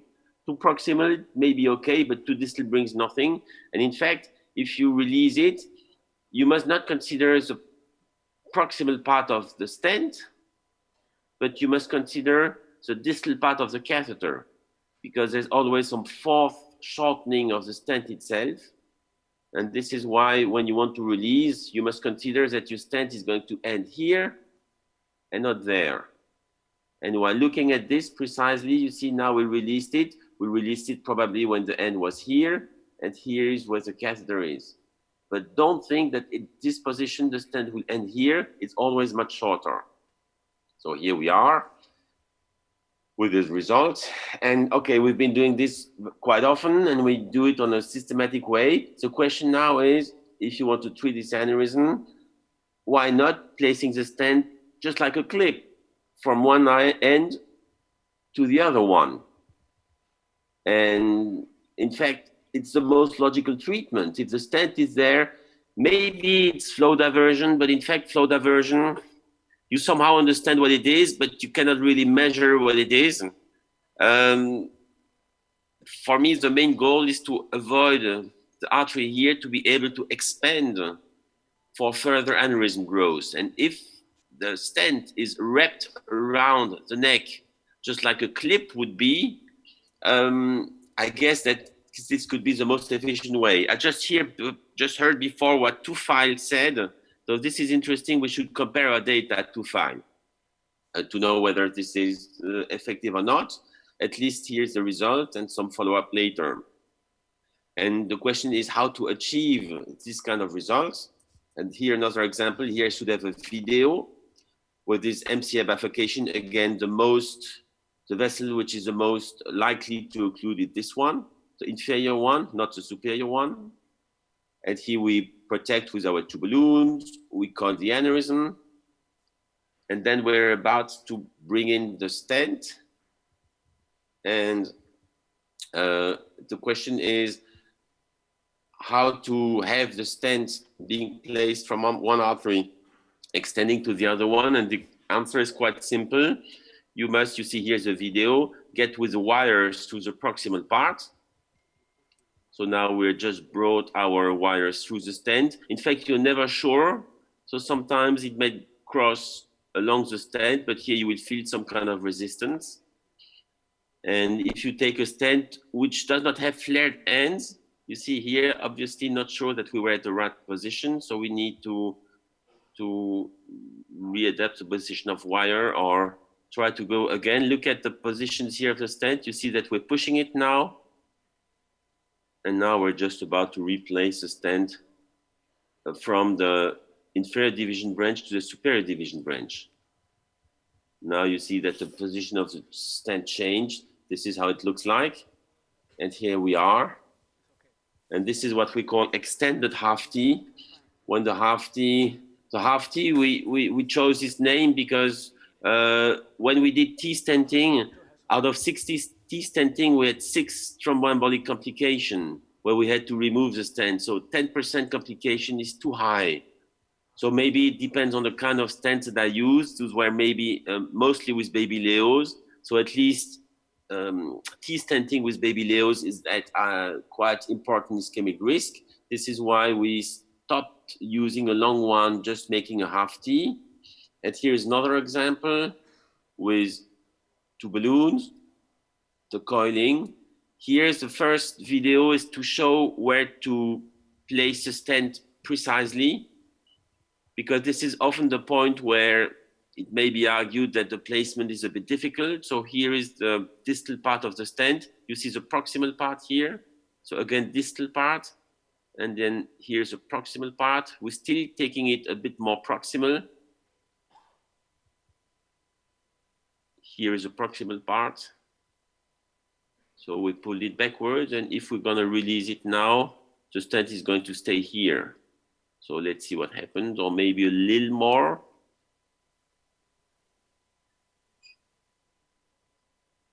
The other balloon is just to make sure to understand where the other vessel is. And now we push the stent out and the stent opens and stays here. So this is quite okay. And we could leave it here. Or if you want to extend it and to bridge the whole neck, you go with the balloon through the stent and shift the stent a little bit up to the superior branch. What we're doing now? You see that the stent displaced here. and this is where we are now. We're having the stent placed from one superior to the inferior branch. And this is the immediate result. And I think the follow-up, I'm not sure whether we have this for this patient, but for all the other ones, the results were quite stable. So this is what I wanted to present on the extended half-T. Thanks a lot, Rene. And yeah, questions, yeah, Shabir. Salut René. So it should be too early for you, and so you should go and brush your hair. No, it's okay. I've got coffee. So there is a bias in what you are saying because, so this is not the message from the beginning. So I know your techniques and I know how you work and I saw the cases that you showed. So you first exclude totally your aneurysm before making this half-T. Am I right? So absolutely. You don't, yes, absolutely. So this is the message that first you have your result A and after what you put your half-T, which is what you say, the clip over the neck, which is totally different than coiling under, so jailing technique by using T, so half-T. So do you use it as a jailing technique or you always coil the sac with the balloon and after what you make the stent? This is a question. This is a good point. I did not want to go too much into all details of half-T because I saw in the program that you mentioned it already. Indeed, if you got such a configuration, if you first start to place a stent and there are no coils in the aneurysm, then the stent may, in some situation, prolapse inside the aneurysm. So to avoid the stent falling inside the aneurysm, you first need to have coiled it and coiled it absolutely completely. This is a requirement. Otherwise, if you did not protect the neck and coil the neck, then the stent may do exactly the contrary from what you want and be inside the aneurysm. Okay, thank you. Perfect. Next talk. Yeah.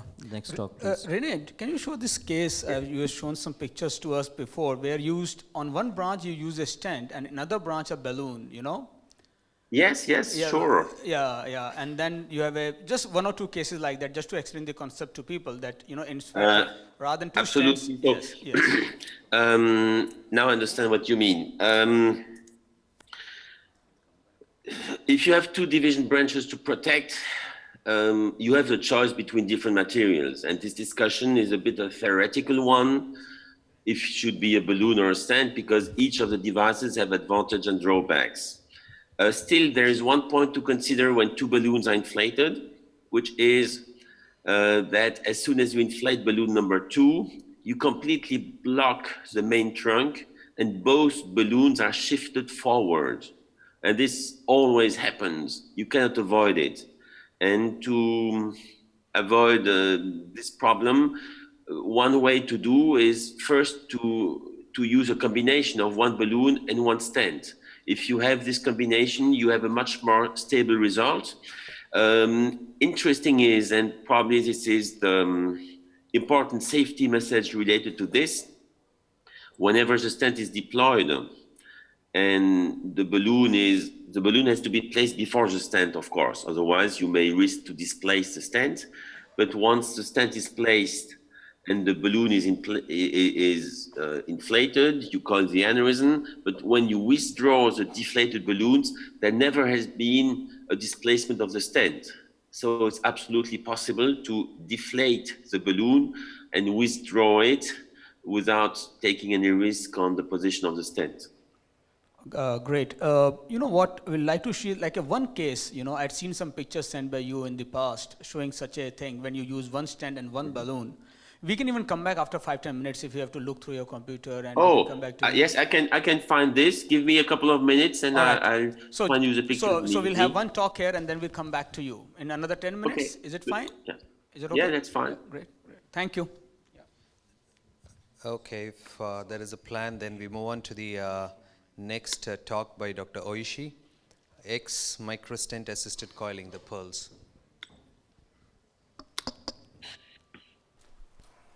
Thank you for Dr. Gupta. So I changed my topic from the extent to complex synthesis coiling. So COS. So in Japan, the different to the linear chapeau, in Japan we can use only the Elvis Junior for microstents.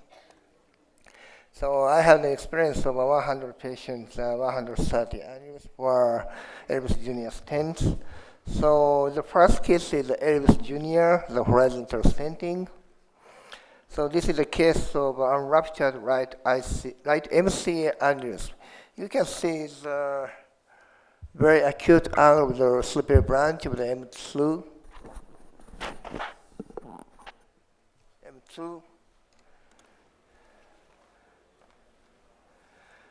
And the first, I inserted the head with 70 microcatheter to the slippery branch of M2 with the assistance of the 0.5 guide wire. The head weight was inserted into the slippery branch. And then, so I tried to deploy the Elvis Junior 2.5 and 13 from the M2 to M1, but the angle of slippery branch and M1 is very acute, so I can't fully open the Elvis Junior. So you can see the not enough opening of the proximal side of the Elvis Junior. Here. So I decided to insert and make the horizontal stent with Elvis Junior. So I push further the system to inferior branch of the, you can see the proximal end of the Elvis Junior, and I push, first push. So it makes the horizontal stent with Elvis Junior. So you can see that this situation completely showing the horizontal stents, it covered aneurysm neck fully, and you can see the gel microcatheter here. And this is just after the stent deployment DSA image showing the fully covered aneurysm neck, and you can see the tip of the microcatheter. And I inserted some coils into the annulus like this. This is the post-treatment angiography showing the satisfactory animal occlusions, but we can see the residual neck here. So fortunately, the patient underwent the follow-up angiography in 1 year, and it showed a complete amnion occlusion with the preservation of the slippery branch of the M2. There is a very beautiful outcome. And my preferred technique is the Elvis Junior wire stenting. This is a ruptured basilar bifurcation terminal aneurysm. You can see the very wide neck basilar bifurcation aneurysm. And you can see the tip of the microcatheter for coil insertion. And then I tried to insert the headway 70 microcatheter into the light PCA. Don't worry, Yeah. And then I tried to open the Elvis Junior from the light PCA to basilar artery.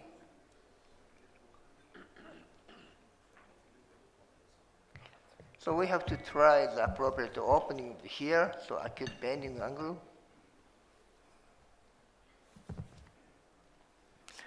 The first stent was deployed here.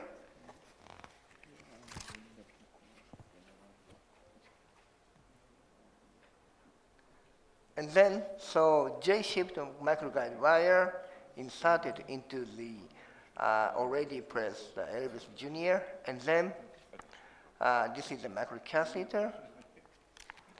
And the microcatheter and guide wire passed the stent strands and around the aneurysm itself and going to the left PCA.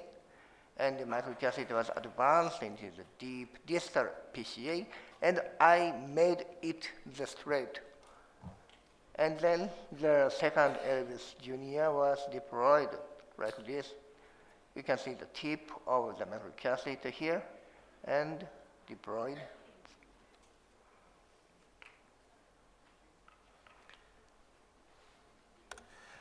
And cone sheet is showing the appropriate opening with the wire stenting of the Elvis Junior stent. You have to know the full coverage of the new neck with the double Elvis Junior. It made an flow diameter effect, and I inserted some coils like this.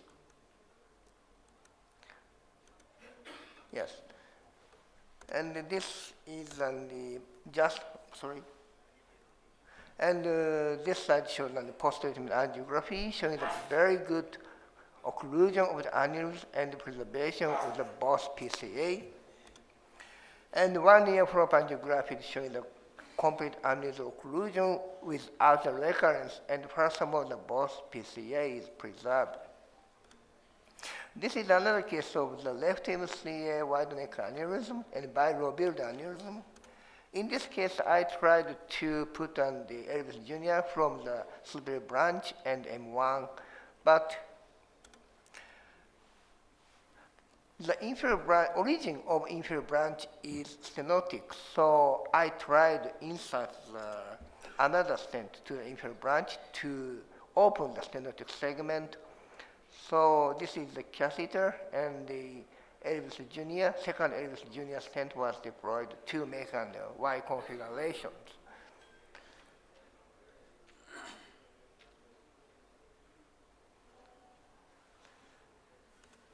So this is just after image showing the complete annulus occlusion, and both superior and inferior branch is preserved.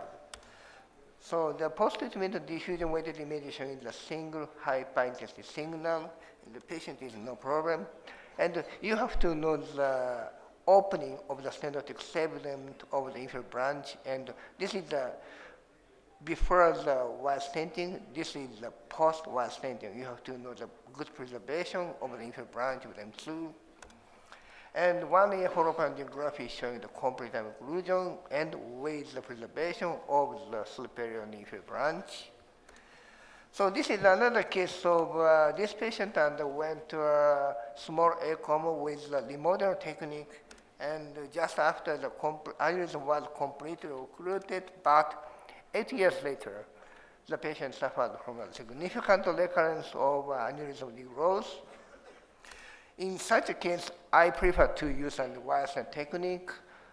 And first, Elvis Junior was deployed the left SCA to E1. First, Elvis Junior was deployed.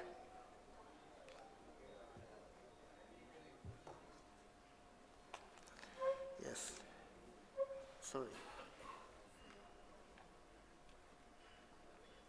And then I tried to insert the microcatheter to the right SCA. Here is a residual aneurysm, and you can see the microguide wire and the head was 17, and guide wire can pass the stent strut to get the right SCA.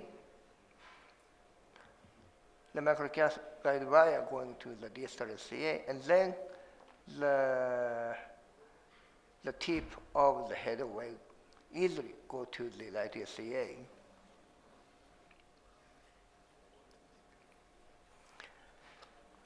And then I deployed the second Elvis to make a Y configuration. And this is just after image showing the very beautiful Y configuration technique, and the stent coil was inserted furthermore. And this slide shows on the post-treatment angiography showing the both SCA preserved and the satisfactory angular occlusion. And the 1 year follow-up angiography showing no recurrence and the preservation of the both SCA. And this is another case of the very wide neck ACOM aneurysm. So I put on the wire stent technique and the Elvis Junior like this. So you can see the very good opening and the very beautiful wire stent configuration. with the 3D and just after the image showing the complete occlusion with the preservation of the ACOM and ACA, and wire angiography showing the complete occlusion without recurrence and no stenosis. And in this the last case, so my case, Elvis X stenting. So this patient underwent the surgical clipping, but it failed. So I have to perform the coil embolization. So the very wide neck and including the ACOM itself. So I tried to insert the right SCA to A1, the microcatheter. And then I deployed the Elvis Jr. to like this, from the right ACA to left A1. And then I inserted the second microcatheter from the right ICA and A1 to cross the stent mesh and left ACA, and deploy the second Elvis like this. So you can see the X configuration of the Elvis like this. So the COMBEAM CT image is showing the X configuration of the Elvis Jr. stents. And you can see the gel microcatheter here, and inserted some coils to occlude the annulus. Like this. And this slide shows the post-treatment angiography showing the 30% occlusions and without slow membrane complications. So in conclusion, complex stent access embolization, horizontal Y and X shaped using the Elvis Jr. is feasible and achieve a satisfactory occlusion of the wide neck intracranial annulus. Thank you for your attention. Thank you for this wonderful presentation. I just want to ask you one simple question. You've been using 2 braided stents. Sorry? You've been using 2 braided stents for the X stenting and Y stenting. So is that right? I usually use 2 braided stents. So Yes. Is there any advantage of using 2 braided stents compared to a laser cut and a braided? I think in the 2 braided stent may cause the significant flow diversion effect. So it may prevent the recurrence. So I expect the flow diversion effect due to the multiple stents using the braided stents.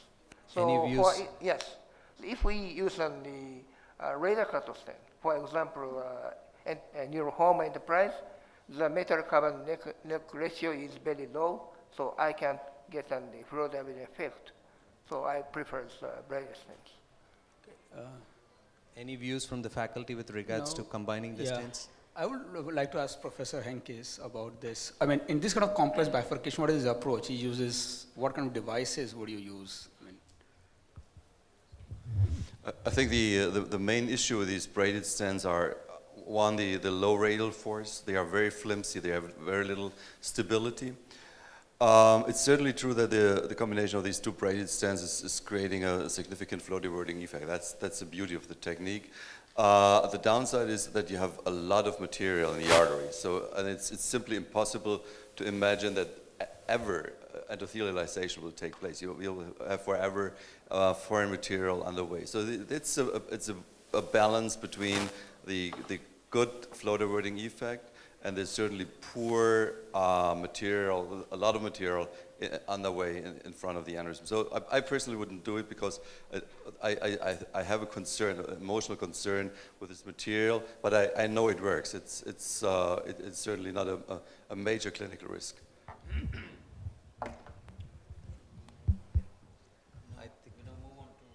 Yeah, let's get back, and Rennie is online, and we'll move back to Rennie.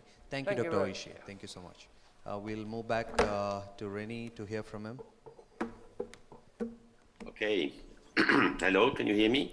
Yeah, we can. Okay, so here's an example with this aneurysm, which is located distal to the ACOM somewhere here, and on the course of the A2 segment, which is here, there is, of course, the aneurysm, but also a division branch, which is here, which is pretty much incorporated inside the aneurysm. And the question is how to protect it. Maybe we don't need to protect, but difficult to know. And I remember a couple of situations where I got an ischemia here. So in similar situations, so the balloon is placed here, and then to get access to that branch, it's a bit difficult. You need to make a loop inside. And once this is achieved, a stent is being used here as temporary protection of the neck with, there's no way to do an exchange maneuver. There's no way to place a balloon. So the stent is being placed around the microcatheter because it's also very difficult to straighten the course here. But once the stent is engaged in this artery, this one, then it's possible to withdraw the position in order to place it. You see that here it's not open, so you push on it, and while pushing on it, it expands properly. So you protect this part, and simultaneously the balloon is inflated here to protect A2, and then coiling is being achieved, enabling this kind of result. And then you may consider, we leave it here? Should we stand only A2, or should we stand a small branch? I think different ways are to be done. A2 can always be done. Here at that point, I prefer to make a small half T below. So here's the shortest possible with the stent still engaged there, but then you push it to the other side. And in the end, the aneurysm has been closed, but this artery is still patent. So this was an example to illustrate the combination of both balloons and stents. Usually we don't necessarily need to replace the stents. Here we had to.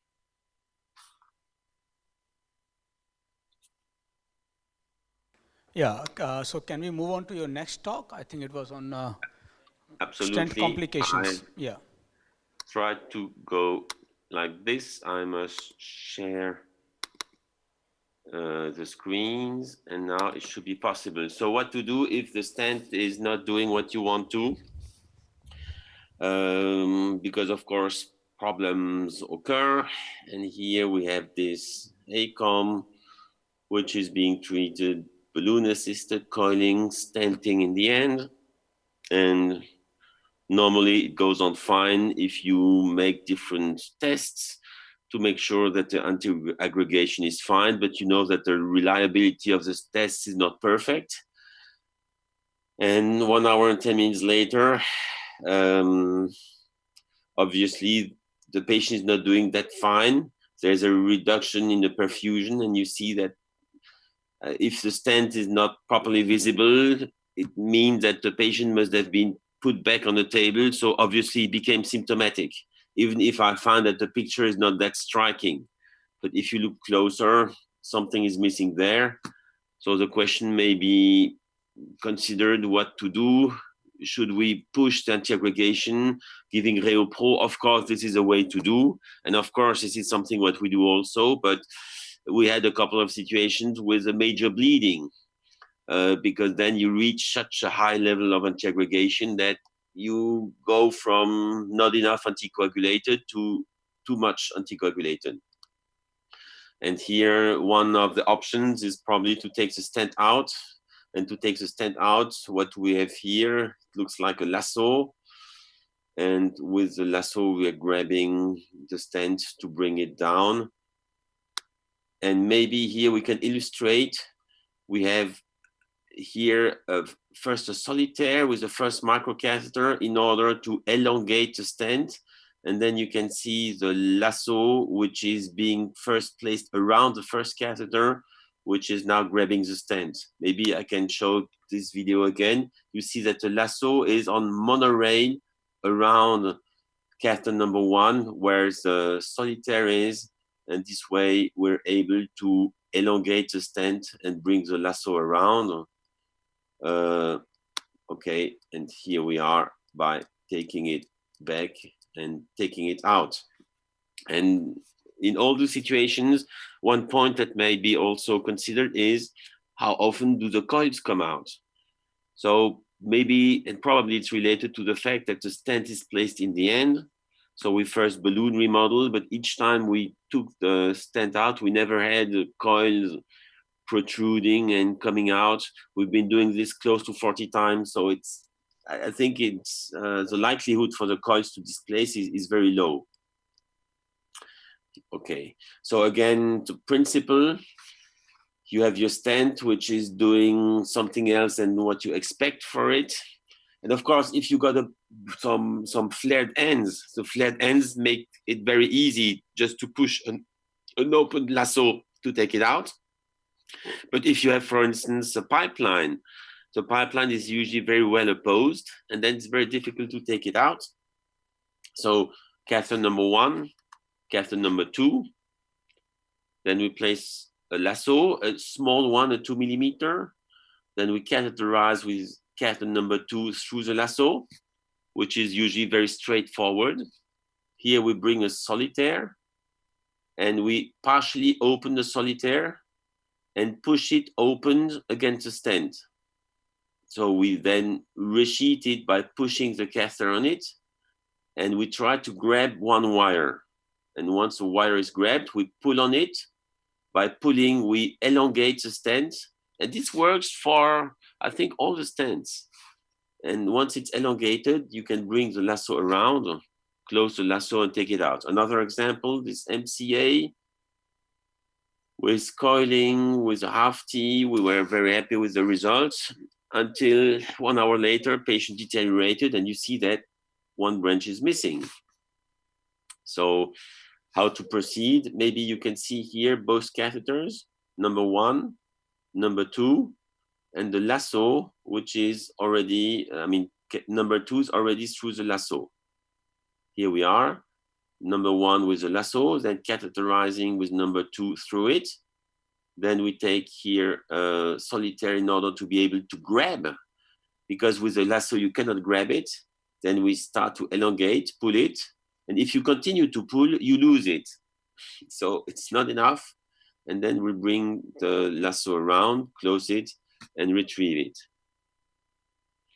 So another variation, and this was something quite recent, you can also bring the wires through the stent. Maybe, I think it's another variation of this technique, where this stent here, we placed it on Tuesday this week, I don't remember, not so long time ago, it did not open properly in the siphon. So rather than leaving an unexpanded stent, I of course tried to go through, but it did not work. So now I'm trying with a wire to go through the stent. The proximal part of the stent is here. You see it's not so easy, but now we're on the way. The wire has a J shape, and now we're crossing with the wires through the stent. So here we are, and here we expect that the wire is somewhere through the struts. Let's confirm it by pushing the microcatheter. And by pushing the catheter, you could see here that strut being displaced. So it should be okay. And then step number 2. Step number 2 is to navigate here a lasso. Probably this was a mistake. I should have taken a larger one. It made it a bit more tricky. And now I'm trying with the lasso to grab the wire. I just took here the distal part of the wire. So now I will try to push the wire, but it does not work. It makes the catheter goes down. So then we will close the lasso. There is catheter number 2 coming, grabbing the very, very distal tip of this wire, which should be a Transcend 14. But whatever the wire, I think most important is to be able to go through the stent and grab it. You see now we're closing the lasso so that we had a loop of the wire taking here the stent. And now that you got it on both sides, by pulling, it should come down, and it even worked. Here we are. Okay. So it worked. It does not work always. I think we had 3 failures, but usually it works. It works quite well. So it's possible to retrieve stents. It's not the most comfortable. It's more easy to bring them in than to take them out. But if you need, it's certainly something to be considered.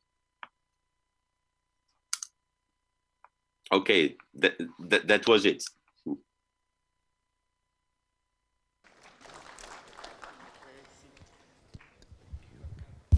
Thank you. Hello, René. Hello, Hans. Two stupid questions. Number one, do you have any idea why this thrombus formation is coming? I mean, the stents look great, right? They look perfect.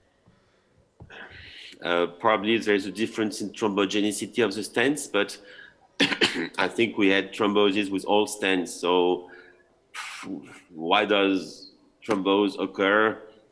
Probably we should increase the level of antiaggregation. There are different reasons. Some of the stents were not opened. In some patients, probably the level of antiaggregation was not as good as we expected. But we had majority of those patients had a level of antiaggregation that had a test which was okay. Now, a sinister question. Did you do follow-ups in these patients? I mean, if you take out the stent, does this create a higher level of recurrence? That's a very good point. Surprisingly, no. So that when looking at those patients, you think probably I shouldn't have put a stent. Does it but it's a too small group. Does it mean that they never needed a stent? I mean, in those patients, obviously, yes, but I've been struggling many years to argue against the use of the stent because we did not need a stent to treat the aneurysm, and the recalization rate is still not below 30%. And once a stent is in place, you stabilize the whole result on a quite significant way. René, just another question. You know, how you did 40 cases like this, right? You said? Almost, yes. And how many times you had unsuccessful attempts, like you just couldn't get it out? It failed in 3. Okay. And do you know what you could have done different in those? No? No. Maybe this technique now with the wires through the stent seems to be a good one. It's a last modification. This I heard from, I think it must be from Kubilai in, where does he work? In Turkey. And I think it's a great idea. Probably it's more efficient than using a solitaire for this. But it's always a bit tricky because the main issue is to be able to take the stent and to grab some of those wires. And if you don't have a stent, so you're working in a lab where there is no solitaire, and you're working in a lab where you don't have a lasso, do you have any other technique that you can use to take a flow diverter out from the artery? No, I mean, I don't think so. Our emergency toolbox is what to do when something goes wrong, and there is always Onyx 500 HD that we have going on for all procedures if the aneurysm ruptures, and we have all the devices to take some material out, which may be coils or stents, if they are not properly placed. So having a couple of goosenecks, snare, and solitaires and this kind of thing. I remember the case report Hans made with the use of an alligator to retrieve a coil. I think all those devices are helpful. The alligator is out now, isn't it? We don't have alligator anymore. Yes, they stopped it. They have stopped it. I used to have that, but we don't have it anymore. It's still good to find some tools if things go wrong. Thank you. Great. Thanks a lot, René. That was terrific talks, and thanks for making the effort. Great. Okay. Okay, so all of us can give him a hand. Yeah. We now move on to the next talk by Dr. Tofel, which is on large partially thrombosed bifurcation aneurysm. So I'm going to show 3 cases. So let's see, and because of time, maybe I'll try and see if I can show all the 3 cases. So this is a 55-year-old lady with brainstem compression. You can see a big partially thrombosed aneurysm. And as you can see here, and I don't think I need to talk much on this because we have already had previous speakers already talking about T-stenting. And for me now, I've shown you a web case. For me, these ones, I stent them. So they have to be T-stent or half T-stent or Y-stent. So if you look at this one, I just wanted to show you what I did here. I wanted to coil the aneurysm and I wanted to put a stent across. You can see that you got two catheters on both sides. One of the things that you have to remember when you do a T stent is to deploy, and I use Baby Leo, I don't use Elvis Jr. and all. What is important is to deploy the shorter stent and then you bring the longer stent and drop it off across. So you can see that I have brought this stent but I have left it here. Now I've got other catheter, I have coiled the aneurysm and slowly I want to bring that here. You can see I brought the stent up here, and now you want to first detach this stent before you detach the other one, and then you can continue coiling. So you can see I've got this and I've dropped it off here, and you can see that you got a stent across here. You got I think Baby Leo is great in this job because you can see it very well. I've learned from Rene, and it's kind of very useful to do this technique. And then you continue coiling, and this lady had another aneurysm on the other side, and which was webbed because it wasn't partially thrombosed, so I webbed it. As you can see here, that is a follow-up, and it looks pretty good, and this aneurysm has stayed occluded. I'm going to show you another one which is really interesting. This is an engineer. He was symptomatic. He was again had brainstem signs. Clinically he was okay when he came across, but he still had a lot of brainstem signs. He was a very smart looking guy. This is the CT, as you can see, partially thrombosed, hydrocephalus. CTA showed nothing different. MRA again shows mass effect and edema, and I just want you to remember there is a lot of edema surrounding this, and you can see the edema surrounding the thalamus. You can see the hydrocephalus there as well. He was transferred to LGI. I got a shunt put in him. He was then started on aspirin Plavix. This is my normal protocol. I'll get a shunt put in, and then you have this discussion, and you saw what happens when you put web. Don't put a web in partially thrombosed aneurysms. Anyway, I'll show you what I did here. This is the aneurysm. You can see it's pretty big.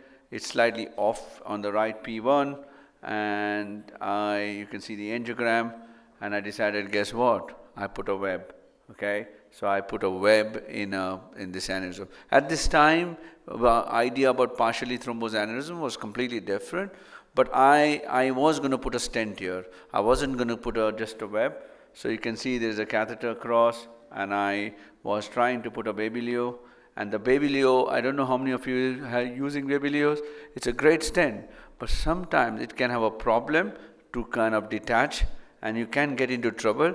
And this stent was not detaching at all.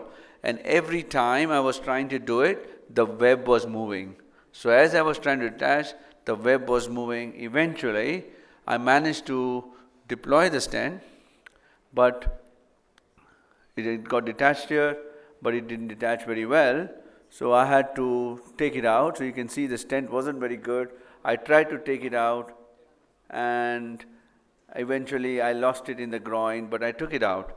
Now I had a lot of people in the lab, and you see when there are many people in the lab, you make wrong decisions. I should have stopped here, but I decided I'm not going to stop. So I decided, like everybody said, come on, it was all right, put another Leo. So I decided to go for another Leo. So I went back in, and I had the same detachment problem. And I use a lot of it. It can be a tricky, and this time I managed to get it off. But you can see it's a little bit of crumpled here, but I managed to get this stent in that position, and I was happy with them. I didn't want to take it out. You can see there is stasis there. Already you have a web here, you got a Baby Leo, and I left it. And as you can see, this is the follow-up, and there is still edema here, as you can see here. And then I did some 3Ds, I did some MRs, I kept an eye on him. The aneurysm was occluded. I had a Baby Leo across the neck. I've got a 2-year follow-up on him, and this is the very interesting part of the case. He significantly improved. He had no symptoms, asymptomatic, went back to work. And I have a follow-up on his MR and angio, and you can see his edema in the thalamus, his brainstem, all edema has disappeared. Everything is just gone. And his angio, you can see there is a little bit of a bump there, and you can see that bump here is still there. The web is in place, and the stent is in place, and he looks pretty good. And I've got now a 3-year follow-up or 4-year follow-up on him, and he's pretty good. So one of the things, I'm going to show you the third case, and we've seen a lot of these partially thrombosed aneurysms. I think we have a problem here. We haven't always able to control and do the job properly. Sometimes it's really hard.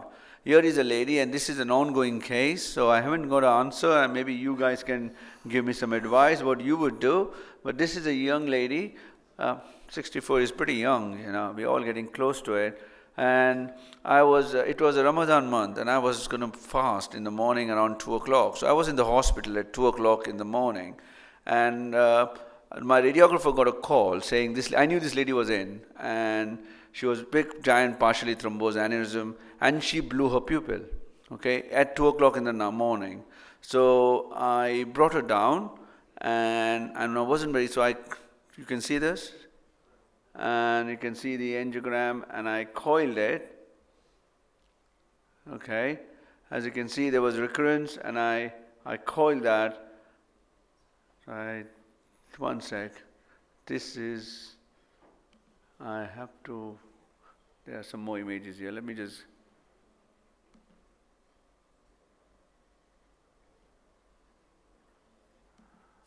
I'm missing some slides there.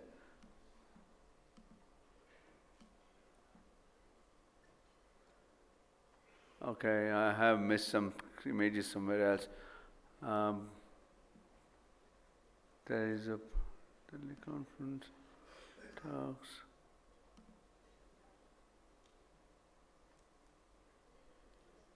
I need to show you the case.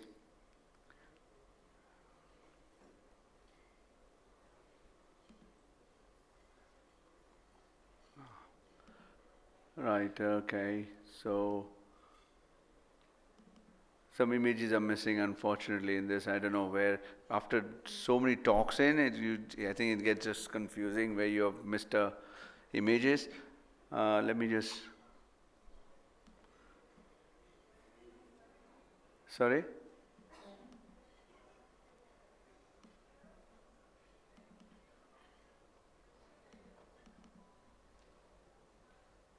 Come on. I've got 2 minutes.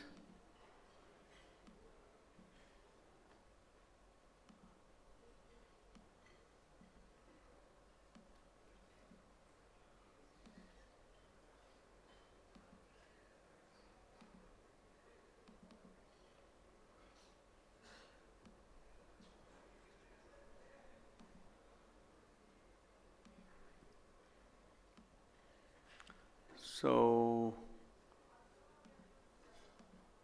okay, so let me show you, I've got, so if you look at that, so,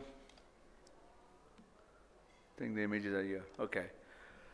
So, if you look at this, there is this hyperdensity, and this hyperdensity had changed. If I have the first CT, we haven't got it here, but if you see the partially thrombosed aneurysm, this is like 3 o'clock in the morning. Okay, I know one of the neurosurgeons was asking me yesterday, do I coil at 3 o'clock? Yes, I do. Okay, I coil any time. 2 o'clock. If you can clip an aneurysm at 3, I can coil an aneurysm at 3 also.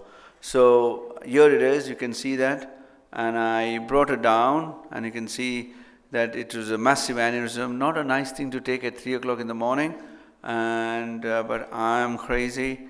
I coiled the aneurysm, and I continue to coil the aneurysm. You can see I coiled it. At some stage I thought I have ruptured it, but I wasn't. It's just the way the aneurysm was.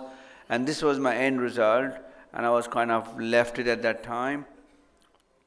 But a week down the line, I knew this will be I will need to stent this, but a week down the line you can see you got still early recurrence. Within 1 or 2 weeks or something, you know, it was really quick, which I was very surprised. And I then decided that I'm going to take this and I'm going to coil that, and I'm going to put a stent in. As you can see, I've coiled that bit, and and I think at this stage you can see there is a stent across here. And why I want to show you this is because you can see she had hydrocephalus, and I have and look at the MR, and this MR, this is like about 2 weeks back. And you can see the thrombus in there, and there is flow, and this is the result. So in 8 months down the line, there is a stent across, and I have got significant recurrence, now across the aneurysm. So the plan is probably to put a flow diverter in across inside the previous stent, which is what I'm aiming to do. Any questions? That's fine. So the point I'm trying to show is partially thrombosed aneurysms, you can get good result, but you should not be surprised that you're going to have such problems.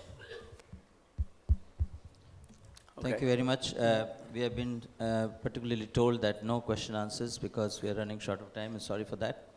So may I now request Professor Hans Senkis to give his talk, and he's going to talk on teddy bear techniques of P-conus and solitaire.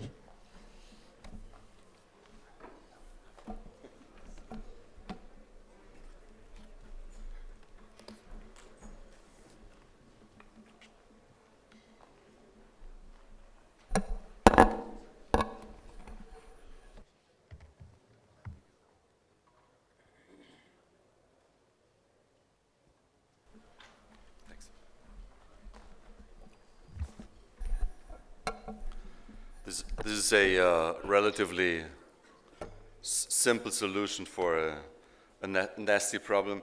I have to say this was the technique I will show you in a second was invented by these two guys from Poland, and it was shown to me. We had a similar case, so we copied it, and that's the reason I want to share it.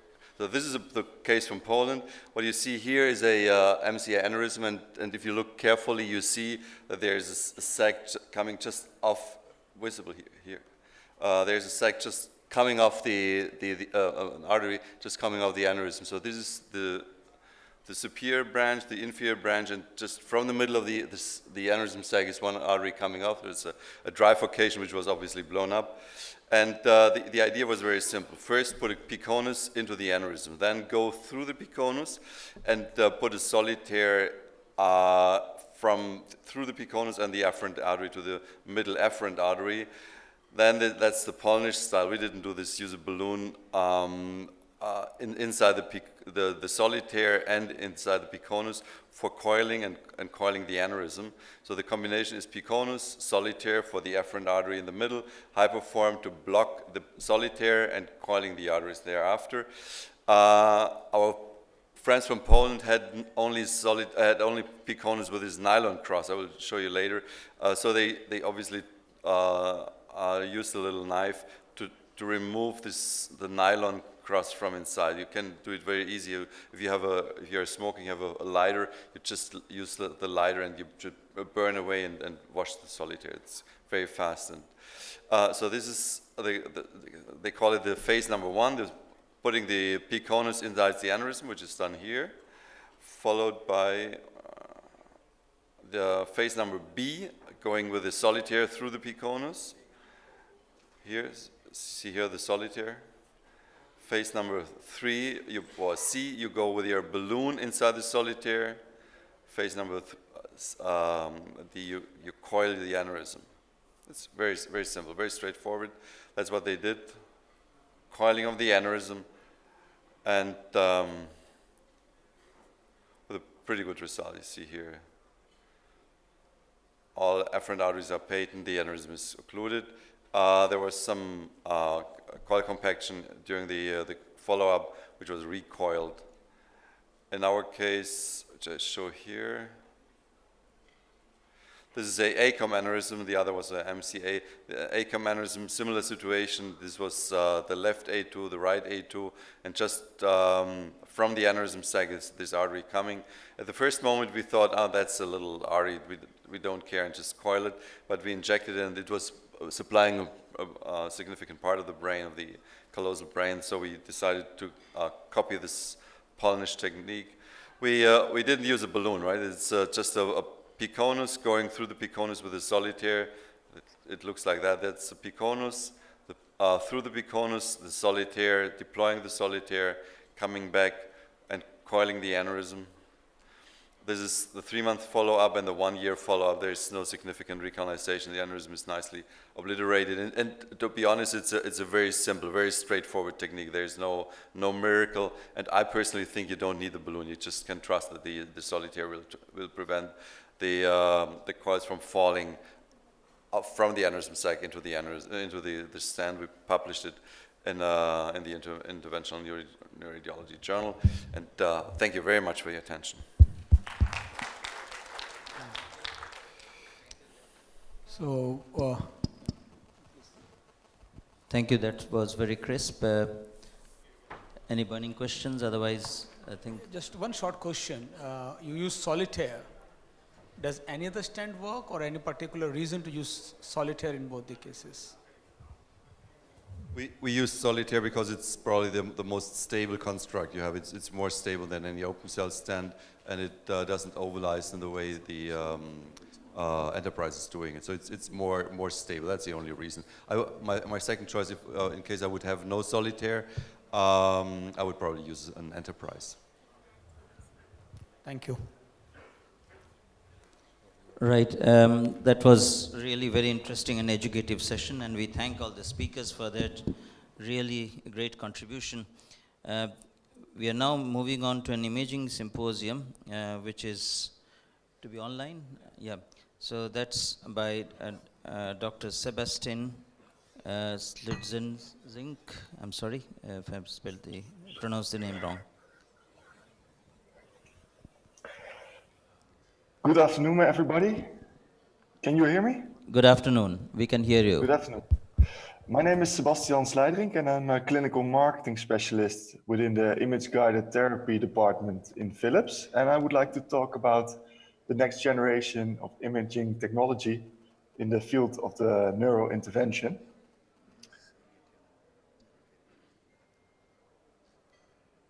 So last year, we launched a complete new platform, which we call the Philips Azurion, and it's on top of the existing Allura portfolio.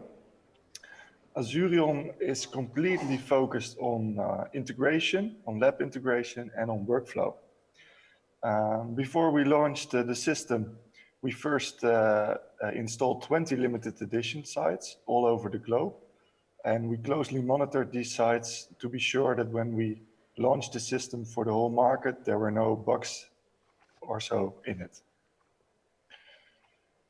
So this is the full Azurion portfolio, and the two most used systems for neuro are the Azurion ceiling-mounted monoplane and the biplane. So this is how the biplane looks like, and to be honest, it looks like the Allura with another color, but on the inside there's a lot of things that could help you during your neuro procedure. So one of them is the Flex Vision Pro, the big screen inside that you can completely use during your procedure. Another thing is the touchscreen module that is mounted on the table, and you can control all your clinical images with that. I'm going to talk a little bit about the Clarity, the Flex Spot, which is located in the control room. The system comes also with procedure cards, which I will tell something about, and something also about the parallel working. So first, the Flex Spot. The Flex Spot exists of two monitors in your control room, and basically these two monitors are the only monitors you need in your control room, because all the applications that you run in your lab, think about your hospital information system, PACS, ultrasound, can all be displayed and controlled on these two monitors. All the applications can be used with one mouse and one keyboard, so you can really have a clutter-free control room where you can control everything with the FlexPod and also control the big screen inside from there. So the Azurion has a live and a review application, and as soon as you acquire a Siri, the Siri is directly available in review, so you can immediately do your post-processing during the case. So here I'm in the lab, and I'm using Fluoro, and at the same time I can review a previously acquired patient or images from my current patient and send them, for example, to PACS or do a measurement during the live case. And you can also do this on table side. And this review application also allows you to show pre and post images simultaneously in the exam room.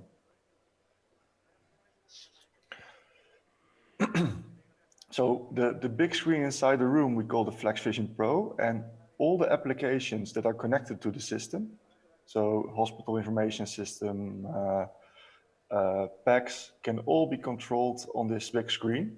So in order to do this, you don't need to make a sterility break anymore. And this is how the big screen looks like. So when I grab an application, I can move the application around and put it wherever I want. I can change the layout of the screen and also save the layout. And if I want to use an application, for example, my laptop, I can just drag it in, maximize the screen and type an email or something, or do something like this. And you can imagine that you can also control your pucks when you're standing on table side. So you don't have to make a sterility break in order to review your patient's information. The system is controlled by a control module on the table and also a touchscreen module. And this touchscreen module hosts all the Philips applications, and X-ray application is one of these applications. So here you see all the applications, and in the X-ray application, you can set up for all your X-ray settings. So you can change the fluoro flavor, and you can change the exposure flavor. You can change the frame rate. And if you want to change the magnification, you can do that as well on the touchscreen. Here you can collimate your clinical image. So of course you can do it on the control module, but also on the touchscreen. And you can also move in the wedges, and by double tapping them, you can erase them. You can save projections from your image or make a sequence. This is more used in cardio. Or you can save your projection and recall them afterwards. And you can save an unlimited amount of projections. And it's also possible to save the table position and recall it. Here's the series tab, where you have an overview of all the series on the right, and you can go through them using the play and pause button, and also zoom your clinical image just like you're used to do on your iPad. You can send images to ref and also review them on your touchscreen. And this touchscreen really allows you to have a second work spot on table side where you control your images. And also, for example, if you're using Smart Mask or Roadmap, you can also use the zooming during these functions on live. Two other applications I would like to point out is the FlexVision application. So with this application, you can really control the big screen. So you can change the layout of the screen, or you can change the content. So for example, I want to use my laptop or the review application, you just drag it in, and on the big screen, you will see your application running. If you want to use a mouse or keyboard, you can also do that with the touchpad on the touchscreen. So the system comes with a mouse, but you're not obliged to use it. In this system, we also work with procedure cards, and a procedure card is a predefined bunch of settings completely tailored to a certain procedure.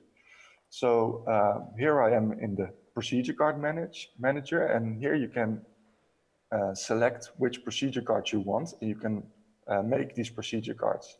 These procedure cards can be coupled to a hospital information code. So for example, when a stroke patient comes in, all the settings of the system are tailored to that certain procedure. So what's in the procedure card are the X-ray protocols, the flex spot layout, the FlexVision layout, and you can also add instructions. So for example, you can add a document that that shows you what kind of injector protocols you need, or how you want the room to be set up during a certain procedure. And these protocols can be shown on all the live monitors. Another feature of the system is the zero-dose positioning. So this feature allows you to set up for your next X-ray series using zero-dose positioning. So on your last image hold, you have a visual guidance where your new radiated area will be. And even if you use magnification, or you hide the table, lower the detector, the system will adapt for that. And this is also available on the lateral channel. So for example, if you want to set up for your biplane series, you just have to hit the fluoro once, and on this frontal and lateral channel, you can completely set up for your new series without using any dose. So here you see that when I move the table, the highlighted area gives me a visual reference where my new radiated area will be. So after the development of the Azurion, we thought that all these workflow features would be beneficial for the procedure time. So in close cooperation with the third-party company named NAMSA, we did a study. So we closely looked into the procedure time half a year before the installation of the Azurion and half a year after the installation of the Azurion. And we saw a 17% reduction in procedure time and also a 30% reduction in staff movement caused by the Flex Vision Pro, where you can control everything on table side and you don't have to go to the control room in order to review something. So this 17% reduction means that you have the ability in Europe to treat one more patient a day.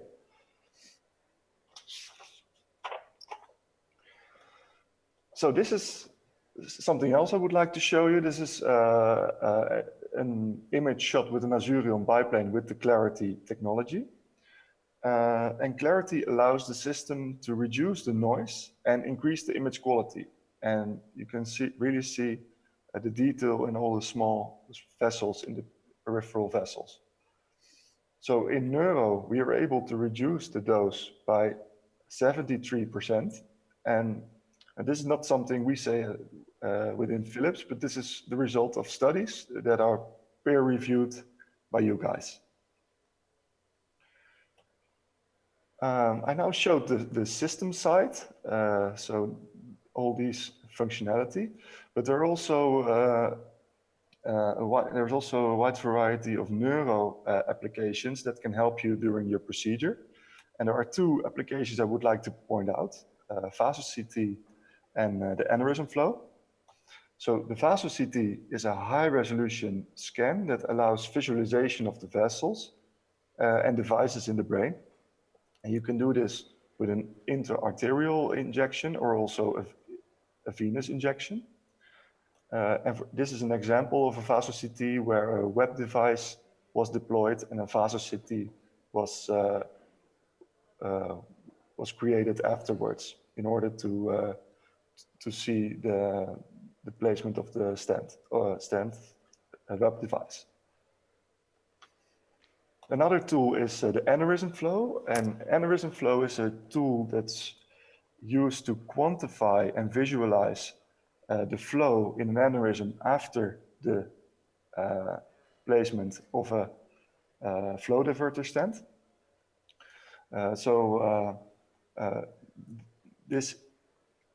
These images are shot with 60 frames a second, low dose.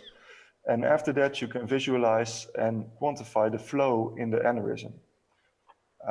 So after you created a pre and a post series, the MAFA, mean amplitude, mean aneurysm flow amplitude is measured. And if the ratio is below 1, that means that the flow in the aneurysm is decreased.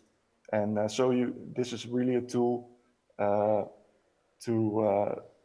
quantify and visualize the flow in the aneurysm.